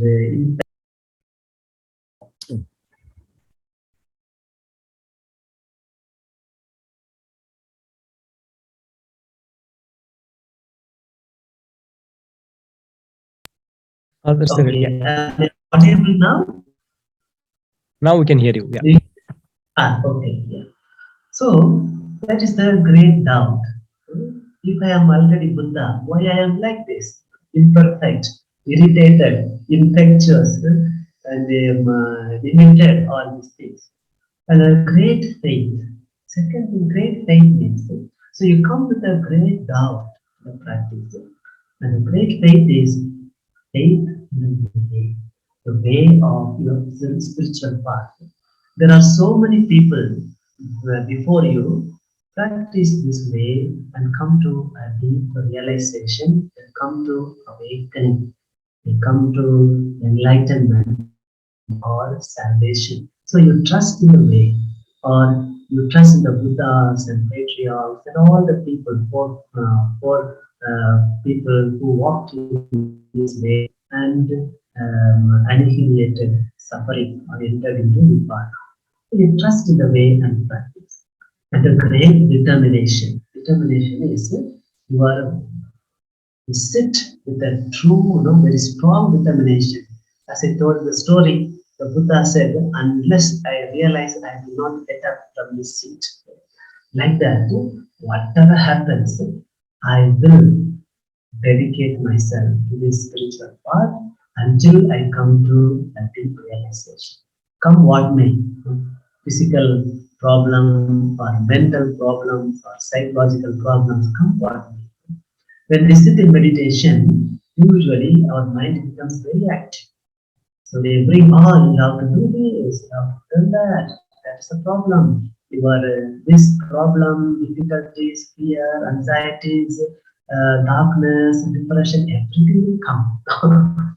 But here you must be very careful not to be gone with them, like gone with the wind. Just let them go, and you have a great determination. Focus on the practice and have a determination until I come to realization I will not get up or I will not deviate my mind. So in that way, you do that practice with focus. So these are the three requirements of it. Okay. Before we go to the next part, shall we have a short meditation? Maybe 5 minutes. Yeah. And then we can have some questions and then we go for the next part. Okay? It's okay. I think in my computer is 53. 10:53. So 7 minutes we shall sit meditation. Okay. So sit yourself comfortably. Sit comfortably like the last meditation. And as much as possible, keep your back erect, relax, shoulders relaxed, your arms and your body relaxed, and the face also relaxed and peaceful. And keep your hands together, no? Left on the right, thumbs gently touching, and let your hands gently rest on your lap. Keep your eyes half open, just to look down a bit. And take a deep breath in and deep breath out. And after that, let go of the breathing. Let the breathing be normal and peaceful. And start counting your outgoing breath. When you breathe out, count 1. Breathing in naturally happens. When you breathe out, count 2. Breathing in naturally happens. Next, breathe out, count 3. Natural breathing as far as it goes. Count up to 10. And then once you reach 10, again start from 1. It goes on like that. Have the determination. In this short meditation, I will focus only on this practice of counting the breath. That's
Okay, we can make a bow and end this short meditation.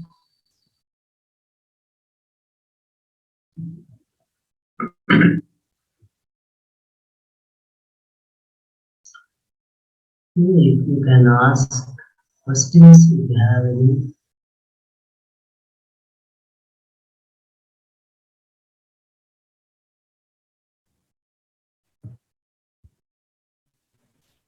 Father, Yeah, please, yeah, please. I have. Good afternoon, Father. I have a question regarding suffering, since most of our work really has to deal so much with suffering, and the cause or the purpose really of doing Zen is to at least to annihilate suffering. I'm just really wondering how we can reconcile that tension that we have to calm our mind and ourselves, and to as much as possible um, annihilate the suffering. But we're also, when we go outside, we are dealing with so much suffering. So I'm just really wondering how we could reconcile that, or like tips on how we can better be good at practicing Zen despite dealing so much with suffering in our work. Yeah. See, it's a good question, no? Because the Buddha's teaching, the core of his aim was to annihilate suffering, help people to free from suffering. So suffering is reality. That's what the first noble truth the Buddha said. There is suffering, dukkha. There is suffering. Human life is full of suffering. That's what we think. But then the Buddhism, the Buddha's teaching, says mainly we suffer because of our ignorance. Because of our ignorance. See, there is a phrase called pain is inevitable, but suffering is optional. Pain is inevitable, and suffering is optional. Pain we cannot avoid, especially when you have a hit in the body or injured or having some sickness. Pain, no, it is there. It is part of that. We cannot avoid it. Pain is inevitable. But suffering is optional. You can choose to be free from suffering. Oh, I get it. Why other people did not get it? Why I alone should get it? No? Why it happens to me? What wrong I have done? Or my neighbor, they are not so good, but they are happy and enjoying life. Why I am doing like this? No? Why it happens to me? These are all the things it comes to lead to suffering. See? So that's the saying is very nice, interesting. You can meditate on that. Pain is inevitable, but the suffering is optional. And another thing I just want to tell you is that the Buddha also said there are three things, or the root cause for all our suffering. Three things. The first one, the Buddha said, it is because of our greed. The second thing is because of our greed, then anger. The third one is because of our ignorance. Greed or hatred or anger and ignorance. These three things, greed, hatred and ignorance. These are the three causes the Buddha said for our most of our suffering. And the Buddha also said the sufferings can be you can free yourself from suffering. How? Greed can be overcome by generosity. Greed means your attachments, your desires. You want to be like that, you want that. So all this comes under this greed, attachments, desire, and everything. And this greed can be overcome by generosity. So you become a kind of a selfless, generous. And only by that, this greed can be alleviated. The second one, hate or anger, that can be overcome by compassion. So when you live a life of compassion, your attitude for all beings in compassion. In that way, this hatred, anger, resentment, these are all healed. You overcome that. And the third one is ignorance. Ignorance can be overcome by wisdom. So when you cultivate wisdom, you are overcoming ignorance. So on one side we have greed, hatred, and ignorance, and the other side you have generosity, compassion, and wisdom. A kind of an antidote for all these things. So this becomes more clear when you practice the Zen understanding, realization in your life. Yes, Dr. Yeah, just Magni, we will discuss something later on liberation theology, whether it's Catholic or Buddhist. We'll talk, and when we talk about that, we will look at this issue of suffering, because there are layers of suffering and context in sufferings and the response that gets away from the field of spirituality into the field of engaged spirituality, or into the social realm, social political realm. So that is a different way in which we need to gather. But I think what Father is saying about this generosity, compassion, and wisdom is certainly the ground in which we have to move around, even if we are looking at this liberation theology, whether it's Buddhist or Catholic.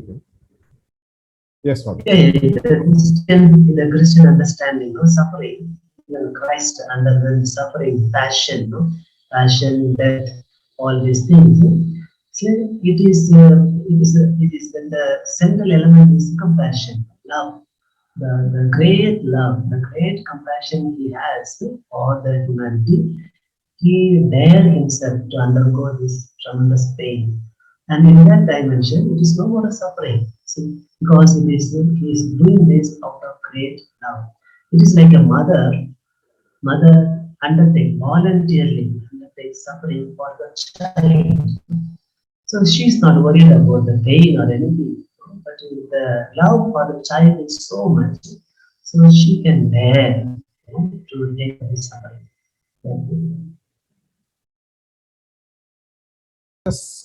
There's also, when we're talking about liberation theologies, we have not only Catholic and Buddhist, we also have Islamic liberation theology, which is also a very interesting way of looking at how you move from this area of spirituality into social political action. So this movement from one area to another seamlessly is something which we need to explore subsequently. Thank you. Sorry for that.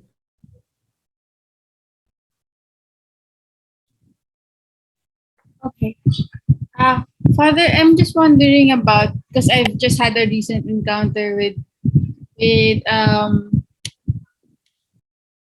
heart issue, and I'm just wondering, like, at the end, especially it's different when it comes closer to you, right?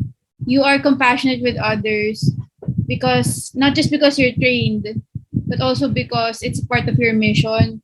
But then when it becomes more personal, and then it's like the idea of like, until where is compassion? If compassion is the reason why why certain people are disempowered, because they have, like, where is like the personal responsibility? And then in terms of like looking into myself, like, like the internal me, the better me wants compassion, but also the the me tied to the context also sees that perhaps my compassion is not the best right now, but I don't know, kind of it leads to certain things to. And then of course, how about how about justice? Like, and where's that meeting point? Sorry, it's getting there again, but it's bothering me. See, compassion, it is true. Our self nature, no, it's basically love. Even Christianity calls God is love. Even Zen also will say your true self is love or compassion. So when you dwell in that your ultimate dimension, you simply move, live in compassion. It is just overflowing. You are not worried about the outcome. If I be compassionate to the other person, then what about myself, my own justice? Where is justice? My own right? All these things.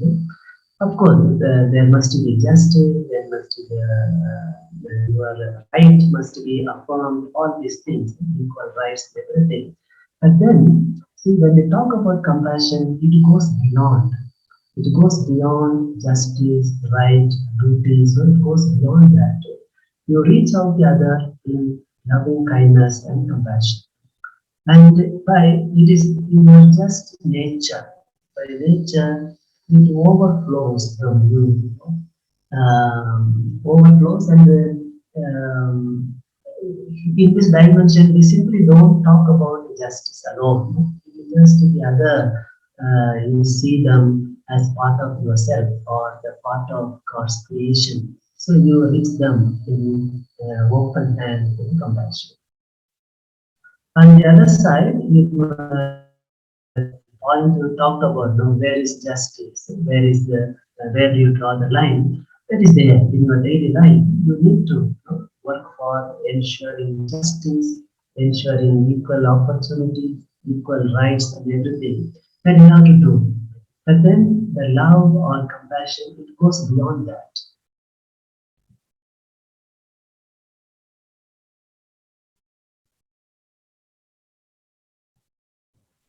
You are a question on?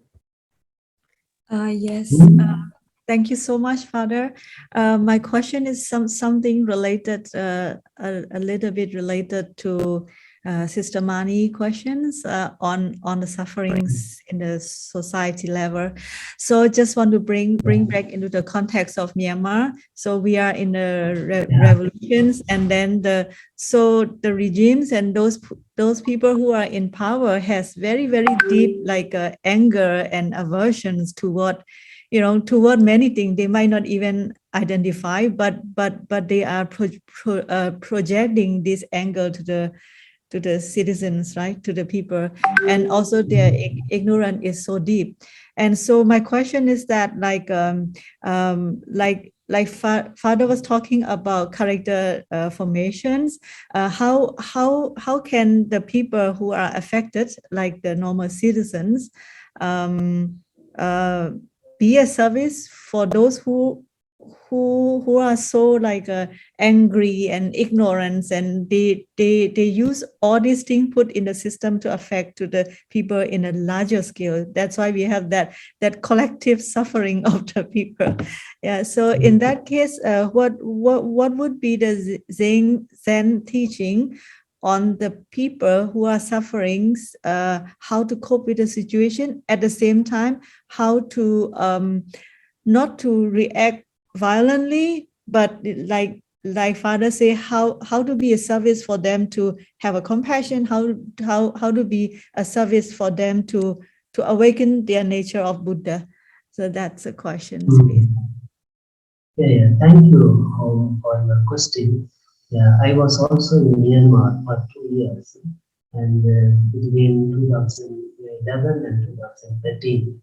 At that time, the situation was much different. Now it is not very, very, very different. By war and military things. See, as we said, this is a reality now. See, the country is in the hands of the military. and there is a kind of a enmity, kind of an aversion, division, all these things. The present situation, and how can you come out of the situation? But hatred will not help. Violence against violence will not help. It will bring more violence. Hatred will bring more hatred, and that will bring more violence and more destruction, more loss of life. But then what is the solution? Where is our salvation, the situation? Where can we hold on? What can we hold on? Only compassion. No other way. Only when you have compassion with yourself and compassion with the others. You rightly said, they are very ignorant. It is because of their being ignorant, they are acting like this. Ignorant, for greed for power, greed for a kind of a self, projecting their own military self like that. A deep ignorance. But if you are also reacting like that, that will bring more violence and more destruction. So maybe you need to first understand it and be with a lot of patience. Try to understand their ignorance. Maybe look for some other ways.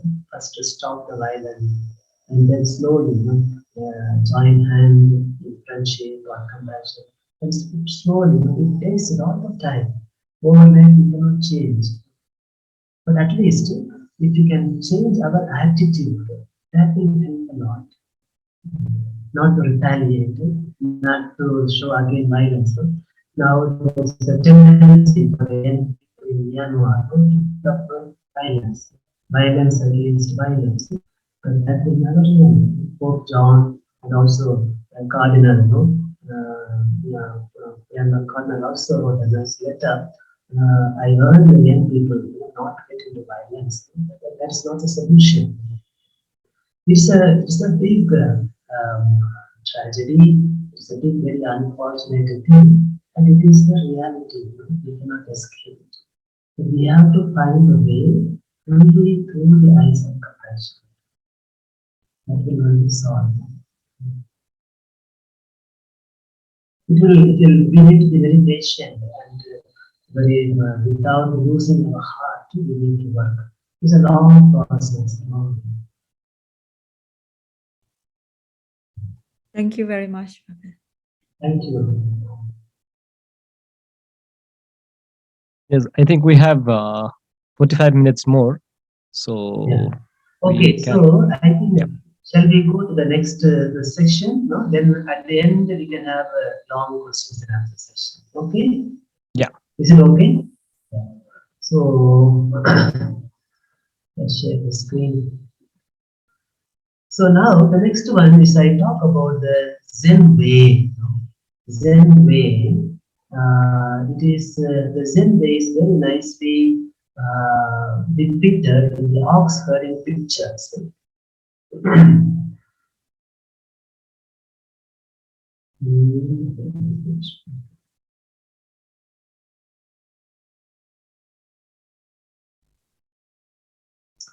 Do you see these ox herding pictures in your screen? Hello? Yes, Father. Yeah. Okay. The ox herding pictures. This is very well known, very famous among the Zen circle. 12th century, a Chinese Zen master, in his Japanese name, it is called Kakuan. He drew a series of 10 pictures, almost like a cartoon form, and depicting, symbolizing the different stages of Zen journey towards enlightenment. And similar pictures existed, but then Kakuan's series of pictures are considered to be the most complete one. These are 10 ox herding pictures, you can see them. And Kakuan gave a title for every picture, and also he wrote a short verse underneath. And these are called ox herding pictures because it is in the form of a story. There was a farmer, village farmer, he had an ox. One day he lost his ox, and then he was in search of the ox and finally found the ox. And even after finding the ox, then something beautiful things happened to him. So that's why these are called ox guiding pictures. Usually, Zen masters used to take up these ox guiding pictures and explain or to give their own understanding about their Zen realization. Okay? We go by each picture fast. Maybe in the all the pictures together, you can go by one by one. First one is searching for the ox. Here.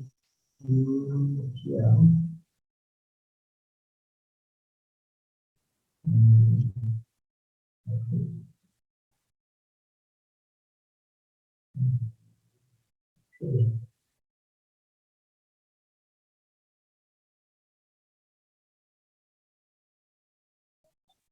Okay, so this picture is searching for the ox. You see the title is, you see the farmer and he is searching for the ox which he lost. That is the first one. Second one, you see, finding the traces of the ox. So as he is walking, searching for the ox, he finds the hoof prints and therefore he is sure the ox must have gone in this way. He is following the hoof prints. The third one, finding the ox. So at a distance, he finds the ox, but not in a full form. It is hidden.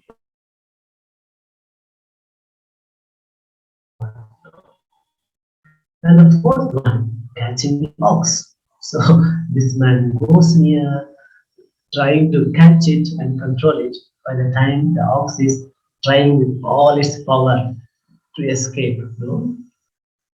And the fifth one, taming the ox. Somehow the man put the ox under his control. So the ox is pacified. The man also, there's no more struggle. And the sixth one, coming home on the back of the ox. You see, the man is sitting on the back of the ox and playing flute. So no more struggle, no more fight. The ox is slowly taking him back home. So he can play flute. And the seventh one, the ox sit alone. See, he took the ox his home and he is no more interested in the ox. He is just sitting outside his hut and deeply in thinking, meditation, thinking, contemplating. And the eighth picture, the ox and the seeker both forgotten. See, there is no ox, no seeker, no man. You see only a big zero. Big zero. This is an important stage in Zen. And the ninth one, return to the source and origin. Here also no ox, no man, but you see trees blooming and birds flying, water running, and fish swimming. Return to the source and origin. And the 10th picture, entering the marketplace. Here you see an elderly man with a bare chest and barefooted, and he is coming to the market and he is in conversation with a young fellow who is bringing arak and fish to the market to sell it.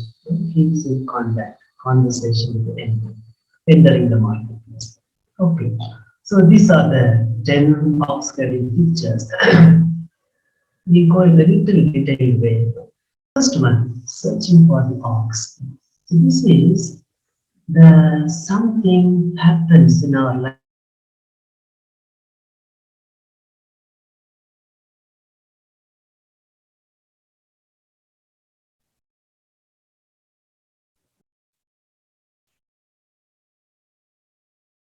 Ah. I think we lost him once again. Yeah, we lost him. And it's an important part of it. Yeah. I think now we have to search our own ox, no? Yeah. The ox. Hello, Father.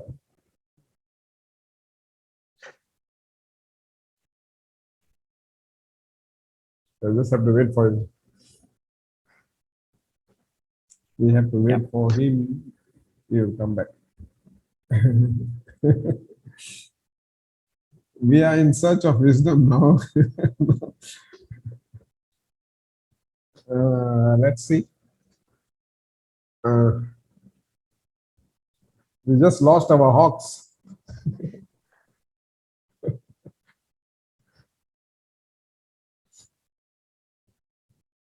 We come back. Just Google's, sometimes please Google, I think I sent you the link, this place called Kodaikanal, which is a nice place to visit if you, when you can, if you want. It's a good place to visit and it's a good center to visit. It's a hill station. Where is it, doctor? It's in in Tamil Nadu border. It's a Tamil Nadu, Kerala. So it's in Tamil Nadu. It's a hill station, and it's a beautiful place, cool place. What is the name? Kodaikanal.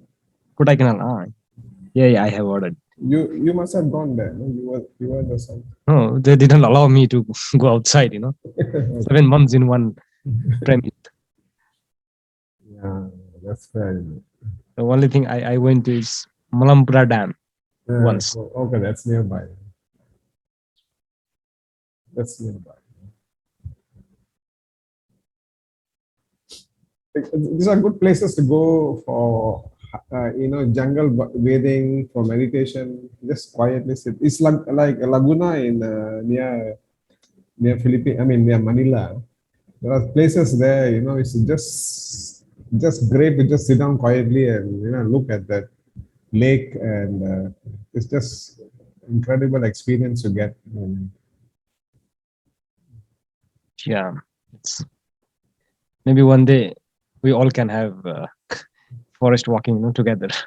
Yeah, come to. I hope that the pandemic will go away in October, and all of you can come to Loyola College, and there are great places in this state, forests, hilly forests that are just beautiful to visit. Yeah, forests. Yeah, let's listen. Welcome back, Father. Yeah, sorry, the connection it's fine. went off. I was at a loss. Okay. Are you able to see the screen now? Yes. No, not yet. You're not sharing the screen yet. Not yet. I have to again share the screen. Yeah, you have to share the screen. Okay. I don't know. I have to make you a co-host. Okay. I just made you a co-host. Okay.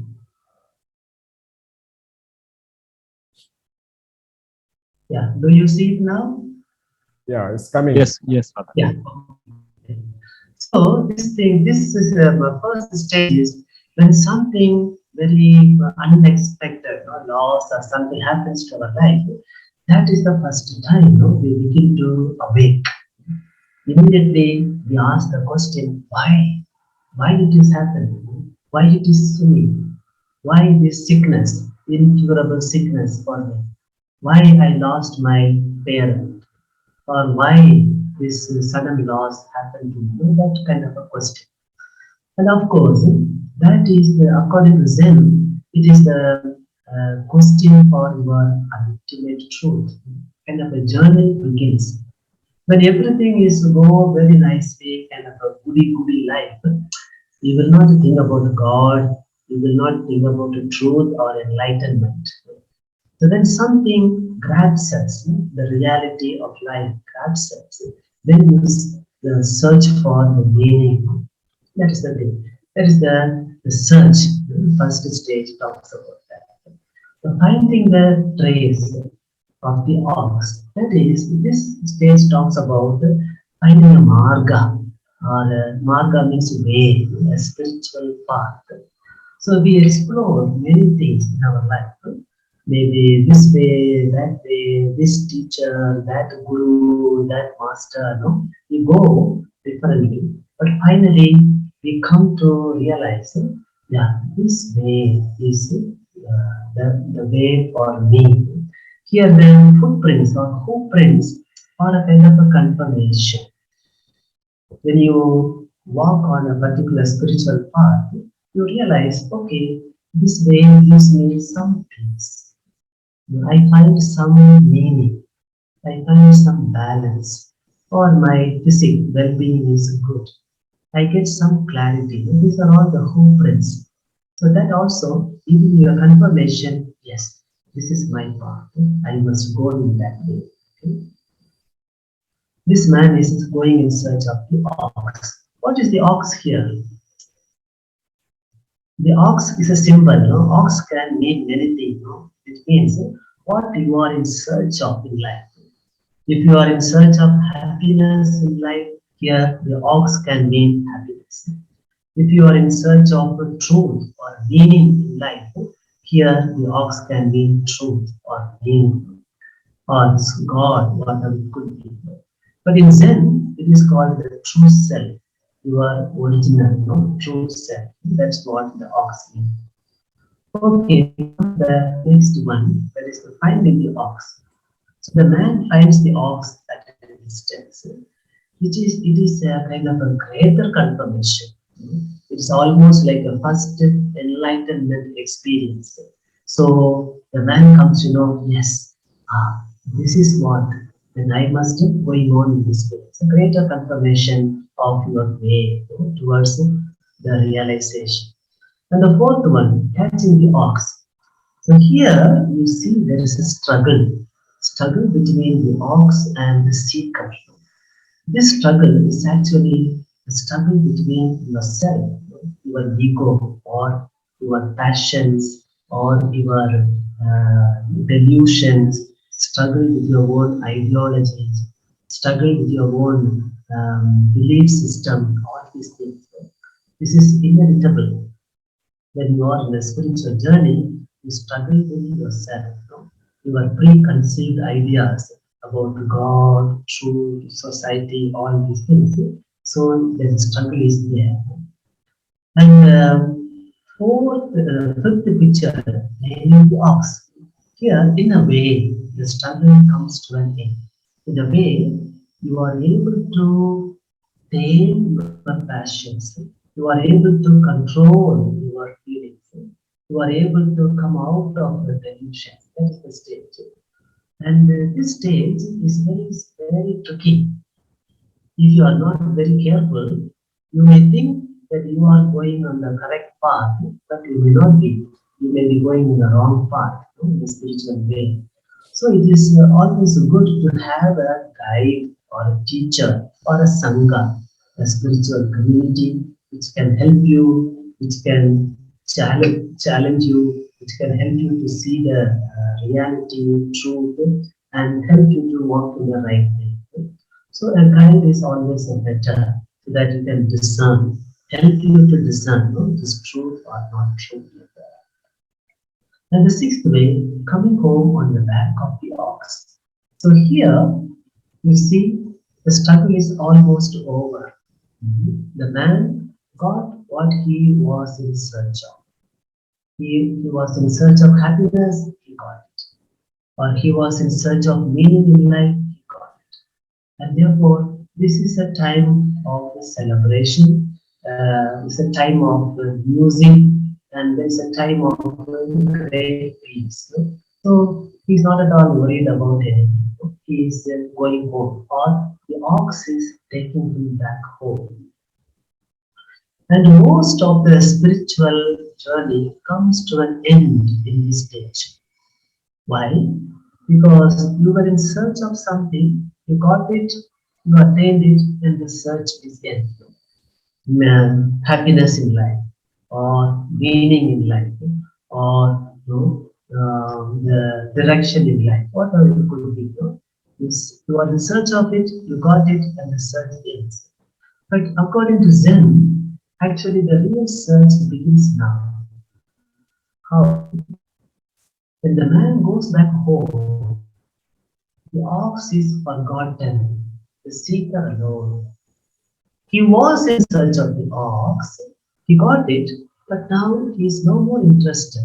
Why?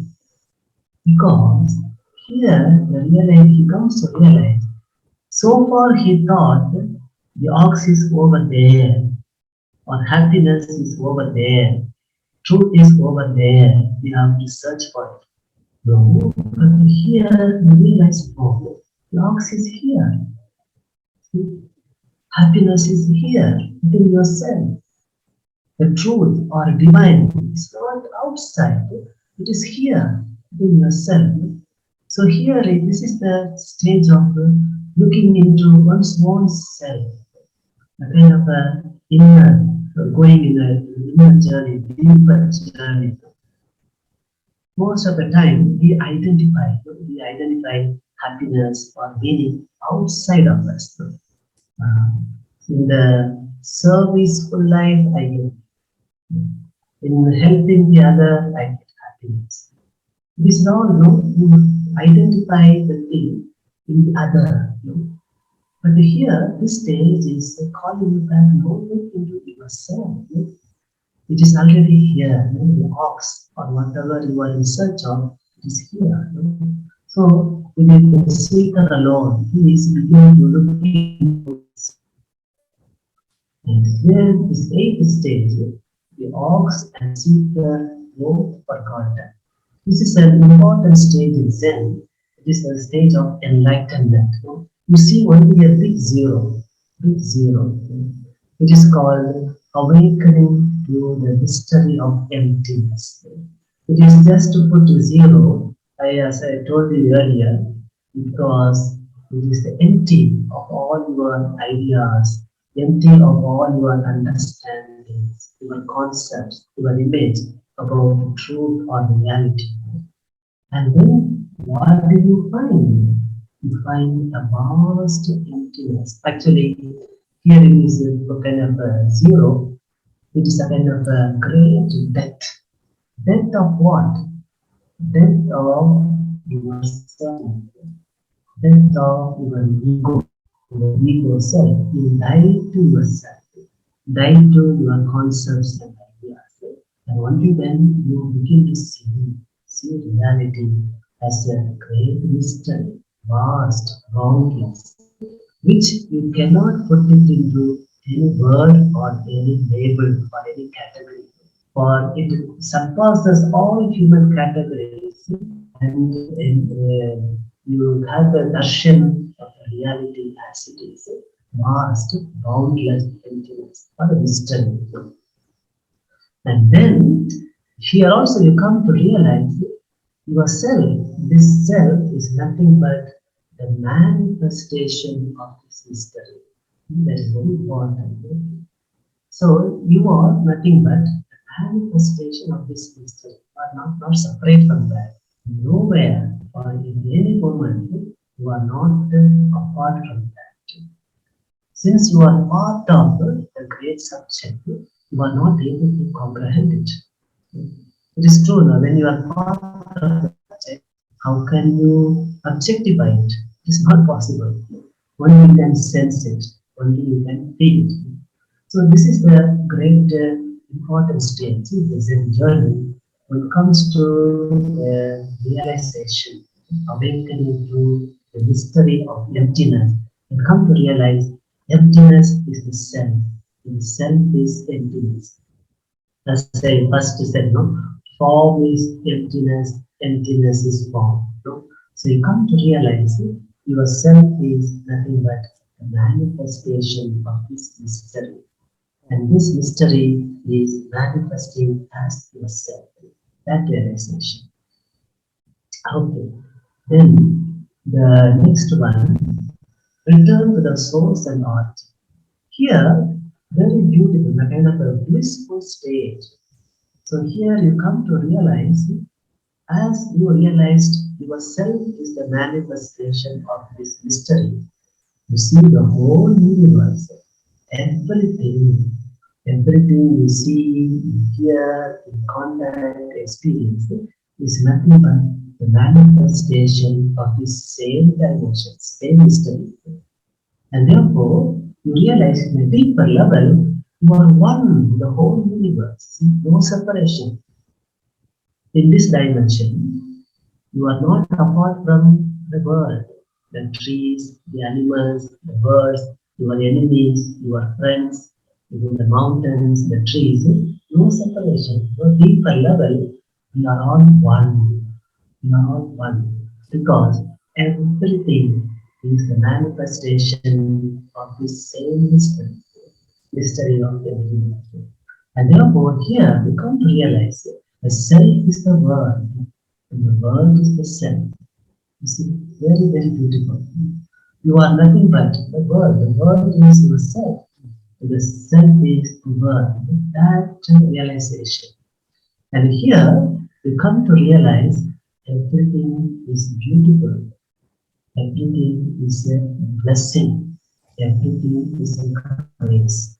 Even your own sickness, your own failures, your own problems, difficulties, war, tension, everything, in a deeper level, they are also manifestation of this reality. See? And therefore, you come to know the stage of suchness. Suchness means everything is good and beautiful as they are.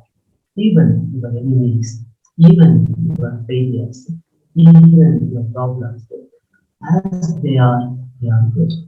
They are a blessing, they are a grace. Because in a deeper level, they are also manifestation of this mystery. So it is as is suchness. Then you see everything in the eye of this dimension and see everything is a grace, everything is a blessing. Actually, in this dimension, you come home. You come home to everything happens to you. Come home to the world. And the 10th one, entering the marketplace. Here, you see the elderly man. Elderly man is the symbol of the enlightened man. And he comes back from his enlightenment experience, coming back to the market, that is coming back to the world, the society, your ordinary day-to-day life, and be in contact with the other person. That means entering the marketplace means Zen realization is not only coming to enlightenment or realization, but then you must also let go. You must also leave that and coming back to your ordinary day-to-day life and living your life with this realization. And therefore, take up responsibility, take up your duties and fully do it. Maybe, family duties or service duties or business duties, you take them, and with joy and freedom, you can do it. Always with a deep realization that everything is a grace, everything is a blessing, and in a deeper level, we are all one. We are never separate. We are all one. The trees, the mountains, the people, my own enemies, or my own people who are good to me, not good to me. We are all deeper level. We are one. That realization. So you live your life in peace and joy and freedom. You don't make any magic, but then you are filled with peace. And you live your life allowing the ups and downs coming and going. In this dimension, your joys and sorrows are same. Your health and sickness are the same. Your success and failures are the same. You are not worried like that because the deeper level, you know everything is a grace, everything is a blessing, and we are all into the one subject, that realization.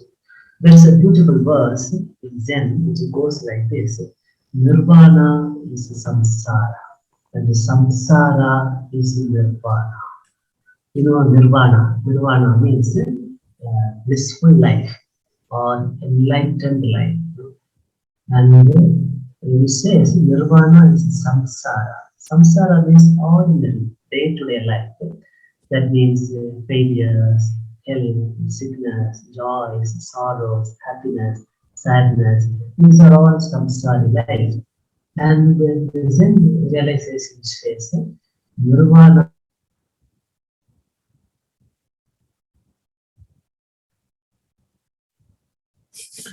enlightened life is nothing but your ordinary day-to-day life. And your ordinary day-to-day life is nothing but your enlightened life. And yourself is not this thing. The whole universe is yourself. Whenever you meet the other person, actually you are seeing your true self, the base of yourself. The other, even people who are good to you, people who are hostile to you, actually they are in a deeper level, they are the base of your true self. So that connection, oneness, and therefore naturally you live your life in compassion for others. Compassion. Or when you realize the whole universe is yourself, you are connected to the whole thing, everybody is yourself. How can you be when the other person's sorrow is your sorrow? The other person's happiness is your happiness. When the other person's success is your success. When the other person's problem is your problem. And therefore you are naturally overflowing with compassion and reach out the other in compassion and love.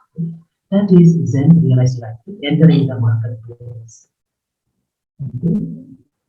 So that is the thing, and I stop there sharing. And I just want to end with a small story, Zen story again. Once there was a young man who was very much indulging in life, drinking, eating, and rich man. He had a lot of money.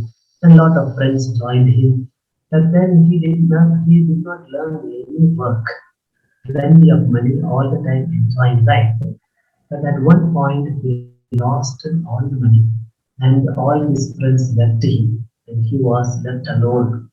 And he was now beginning to see how terrible life is. He was afraid because the future looked very dark, bleak. He was wondering how I am going to live. And he said, I did not learn any trade, any work. And I cannot make money. And going for begging, I cannot do because my divinity is stopping me. Finally, he thought the only way is to commit suicide, to find your stop, conclude your life. But then somehow somebody told him, close by there is a Zen monastery. Why don't you go and meet the master? The master may give you some guidance. So he just went there. The moment he entered the monastery, he was so taken aback because there were monks and nuns. They were doing their duties without any problem, with a lot of peace and serenity in their face. Without any hurry, they were doing quietly, peacefully. And this man thought, maybe I can become one among them and join this monastery. But then by the time he reached the temple, the master was sitting inside the temple and he went and made a vow and told his problem to the master. And the master said, young man, if you want to stay here, I cannot feed you free of cost. You must contribute something to the monastery. In what way you can contribute? And the young man said, I'm very ashamed to say I do not know any work. All my life I did not learn any trade. All I know is only playing chess. I enjoyed playing chess with my friends. And the master said, all right, let me see how well you play chess. And therefore he called all the monks and nuns in the temple and he ordered to bring a chessboard and the coins are brought up together. There's a chessboard and the coins are there, and this young man is there. And the master was asking the disciples, who is here ready to play chess with this young man? Nobody came forward. They were all afraid. There was only an elderly monk who was playing chess before entering the monastery. So people said, this old monk. The master called him. So the elderly monk came, and the master said, see, you were my disciple and practicing under me. Now I ask you to play chess with this young man. And he also called another man with a sword, and asked the man with the sword just to stand in between the young man and the elderly monk. And the master said, this is a serious game. Whoever is going to lose the game will be put to death. You saw a big seriousness grew among the monks and nuns in the temple. And the master said, now you play. So the play began. And you see, the young man was very clever because he's very good, very shrewd. And he was making all the moves and he was winning. And the elderly monk was failing, losing. And at one point, the young man looked up the face of the old monk. And he was shocked because in the face of the old monk, there was no trace of fear. No, the face was so serene, although he was losing. And as the master said, if he loses, then he'll be put to death. But no fear, no anxiety. And seeing that, this young man thought, no, this monk should not be put to death. After a long practice, he has come to this serene state. I can be put to death because I didn't do anything. All my life I wasted. So he took a decision, and from then on, he played entirely different game. And he played purposefully that he was losing and the monk was winning. And the master was looking very keenly at the game, very carefully. At one point, the young man was completely going to lose. The master turned down the board, upside down. And the master said, no one wins and no one loses. And he told the old monk, I appreciate your obedience. You know, you have forgotten the game all. But still, when I called you, you came. Readiness, willingly. I appreciate your readiness, even at the point of death. Your obedience. I appreciate you. And then he turned to the young man and said, young man, I saw two things in you. One is you have perfect concentration.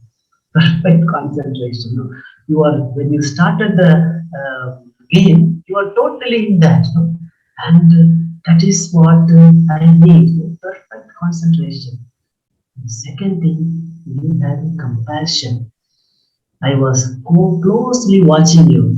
The moment you saw the face of the elderly monk, you had compassion on him. And you were ready to lose your own life not to save him. And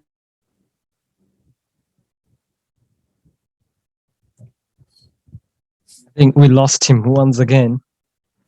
And a very important, Yes. and a very important part of the sharing. Yes, Father, we lost you. now, do you hear me? Again, No, the no. connection. The last portion, could you repeat again? Yeah, please. So the master told the young man, you had perfect concentration and you had compassion because you saw the old monk, you had compassion on him even at the risk of losing your life. So I used to concentration and compassion. And these both are I need for my monks here. That is in another way, concentration and compassion, or you can say Prajna and Karuna. Prajna means wisdom, cultivating wisdom. Prajna. And compassion is Karuna. So he said, these two are needed for any Zen practitioner. You have it, so you can join the monastery, he said. The thing is, these two things, concentration and compassion, or other words, prajna and karuna. These two things are called the two eyes of Zen. Both go together. Your enlightenment experience must be lived out in your life in compassion. Without compassion, your enlightenment is useless. No use. It is rubbish. And if you only have compassion, it's also no good. Because the compassion may be your compulsion. You may be doing compassion out of compulsion. So compassion must be rooted or deepened by your enlightenment or wisdom. So wisdom and compassion, prajna and karuna must be there. Both are two eyes for Zen. One is imperfect without the other, incomplete. So without the other, the another one is incomplete. And therefore, in our life also, especially Zen realized life, is all the time wedded with wisdom and compassion. They go hand in hand.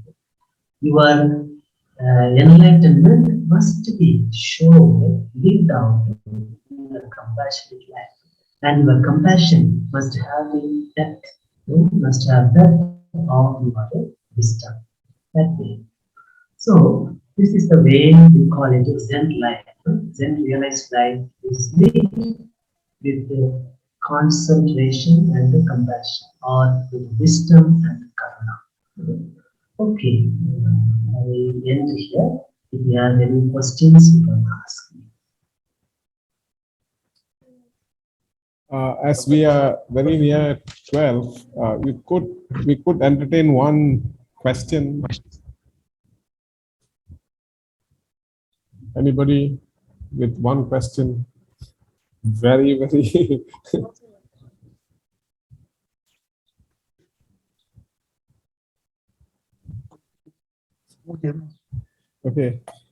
Okay. I think they must be absorbing what you have just shared with them. Yeah. Okay. Oh, yes. Yeah, the question is like, it is a personal question, Father. The question is that like, your openness, like toward like the new practice, that's really inspired me a lot, because you are Christian's fathers and then you are Zen master. When the first time Dr. Nat said that we are going to meet you, and I was so surprised, can you share us something that we should learn from this, how to be, manage the fear, right? Fear and insecurity in us, and in order to be so open and so connected with the other practice. Yeah, this is the request. Yeah.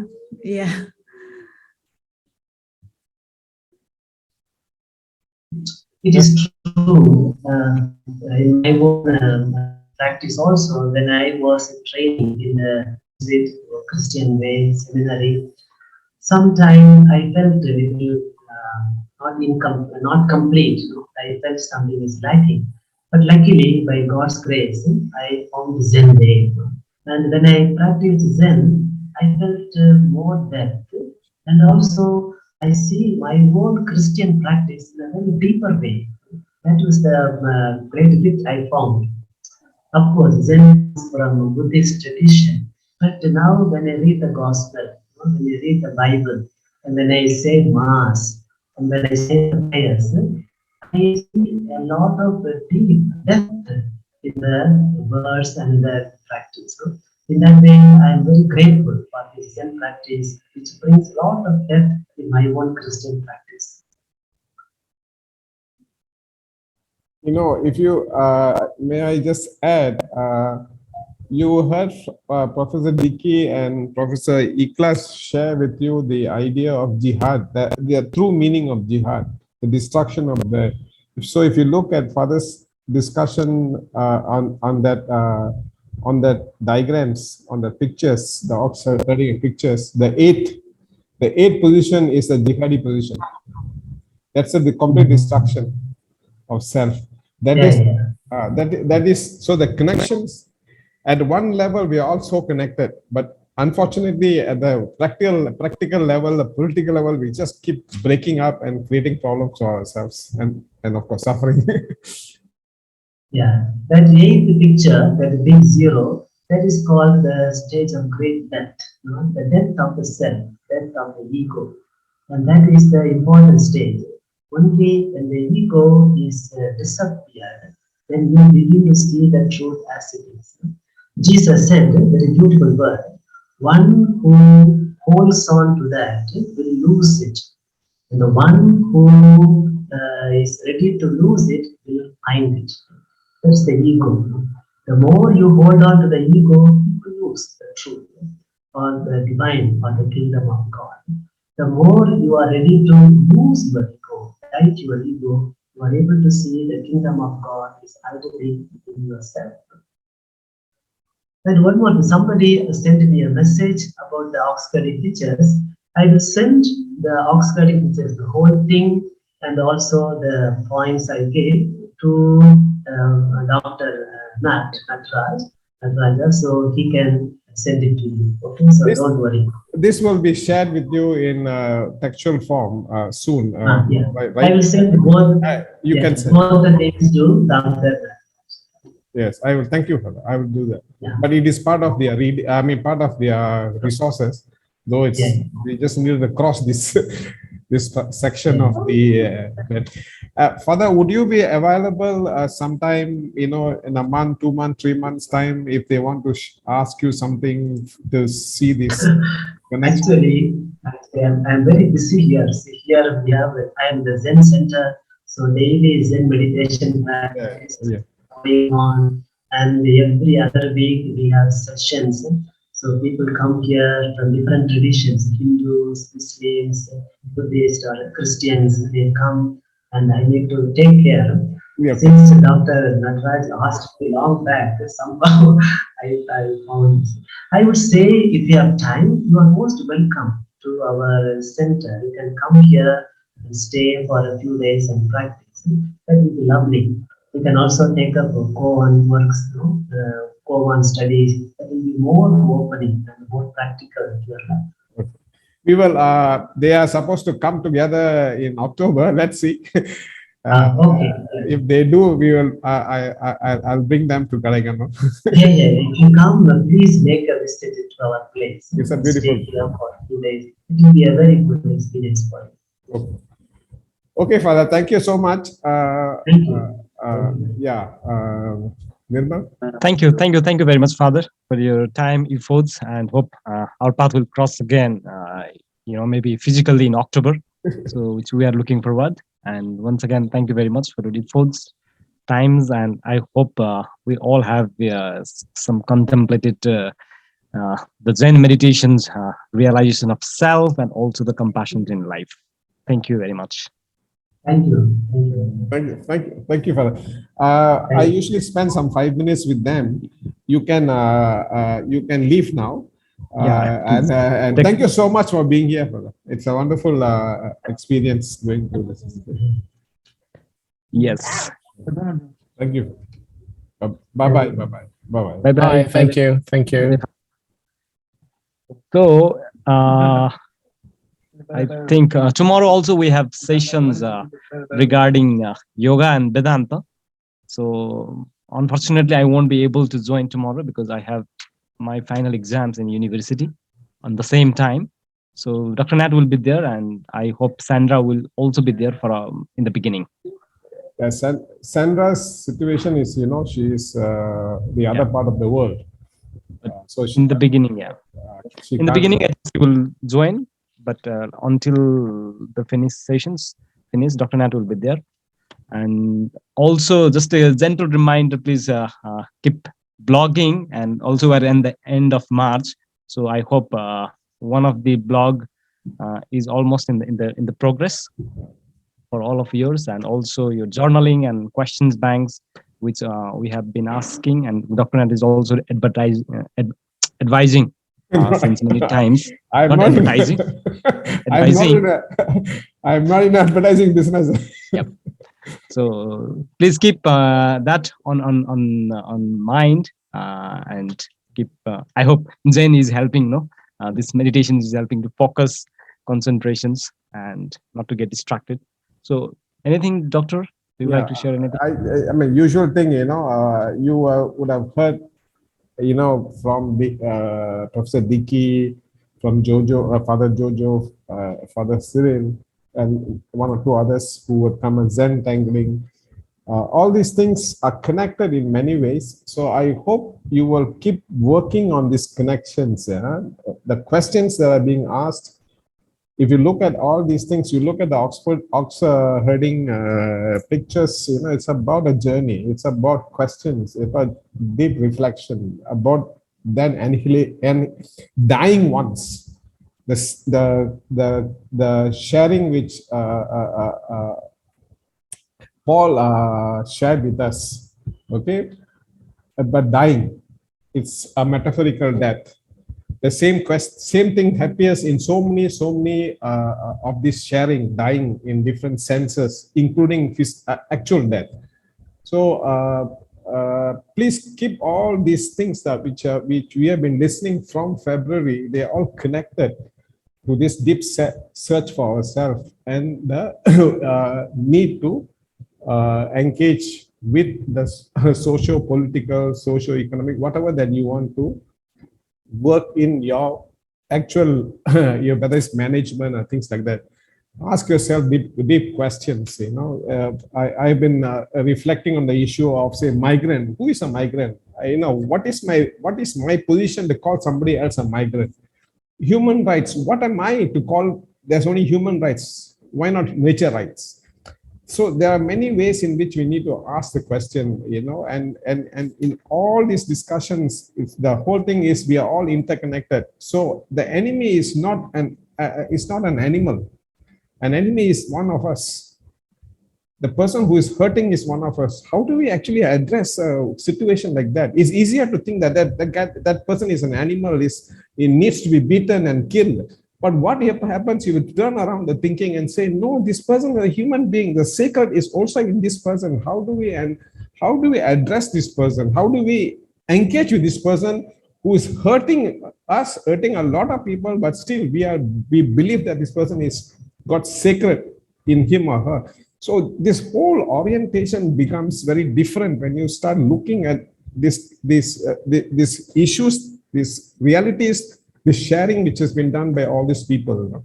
The idea of I think I shared with you, Aaron, the idea of migrant, where is the idea of migrant coming? We are all human beings on earth, interconnected. No, there is no such thing as migrant. We have created this problem called migrant.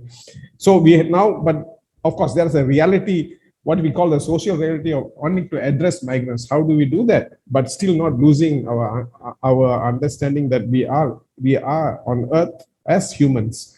There are many ways in which you need to look at these issues in practice.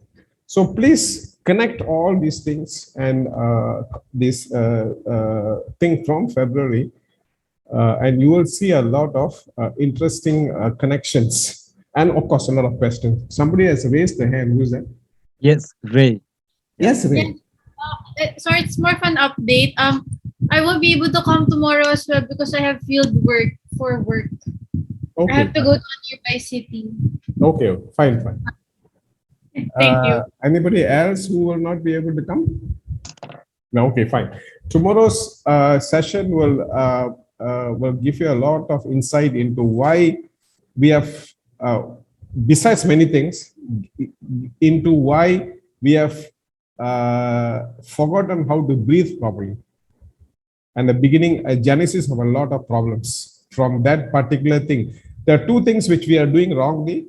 One is, as if you heard Dr. Anwar saying, We have forgotten how to eat properly. We have forgotten how to breathe properly. And we think that these are very natural. They are not more natural. They are no more natural. What we are breathing is also a problem. What we are eating is also a problem. How we are eating, the very basic functions we have got. So in the discovery of self, it is not just about this inner self. It's also about these simple things we are doing. Go back and listen to these teachers the people who have shared a lot of wisdom with us. Okay, so tomorrow that he will take you through another journey. Hopefully be able to connect the different things together. Okay, I will stop here now. So we'll meet up tomorrow. Of course, Nirmal won't be there. Yes, Nirmal. Close. You can close. Okay. Thank you very much. So, but I will have the recorded sessions to make me learn the ways of breathing and eating also. So hopefully tomorrow you will be there and don't miss these sessions. And once again, best of luck for the journey. And thank you very much for everything. Bye-bye. Bye-bye. Thank you. Bye-bye. Thank you.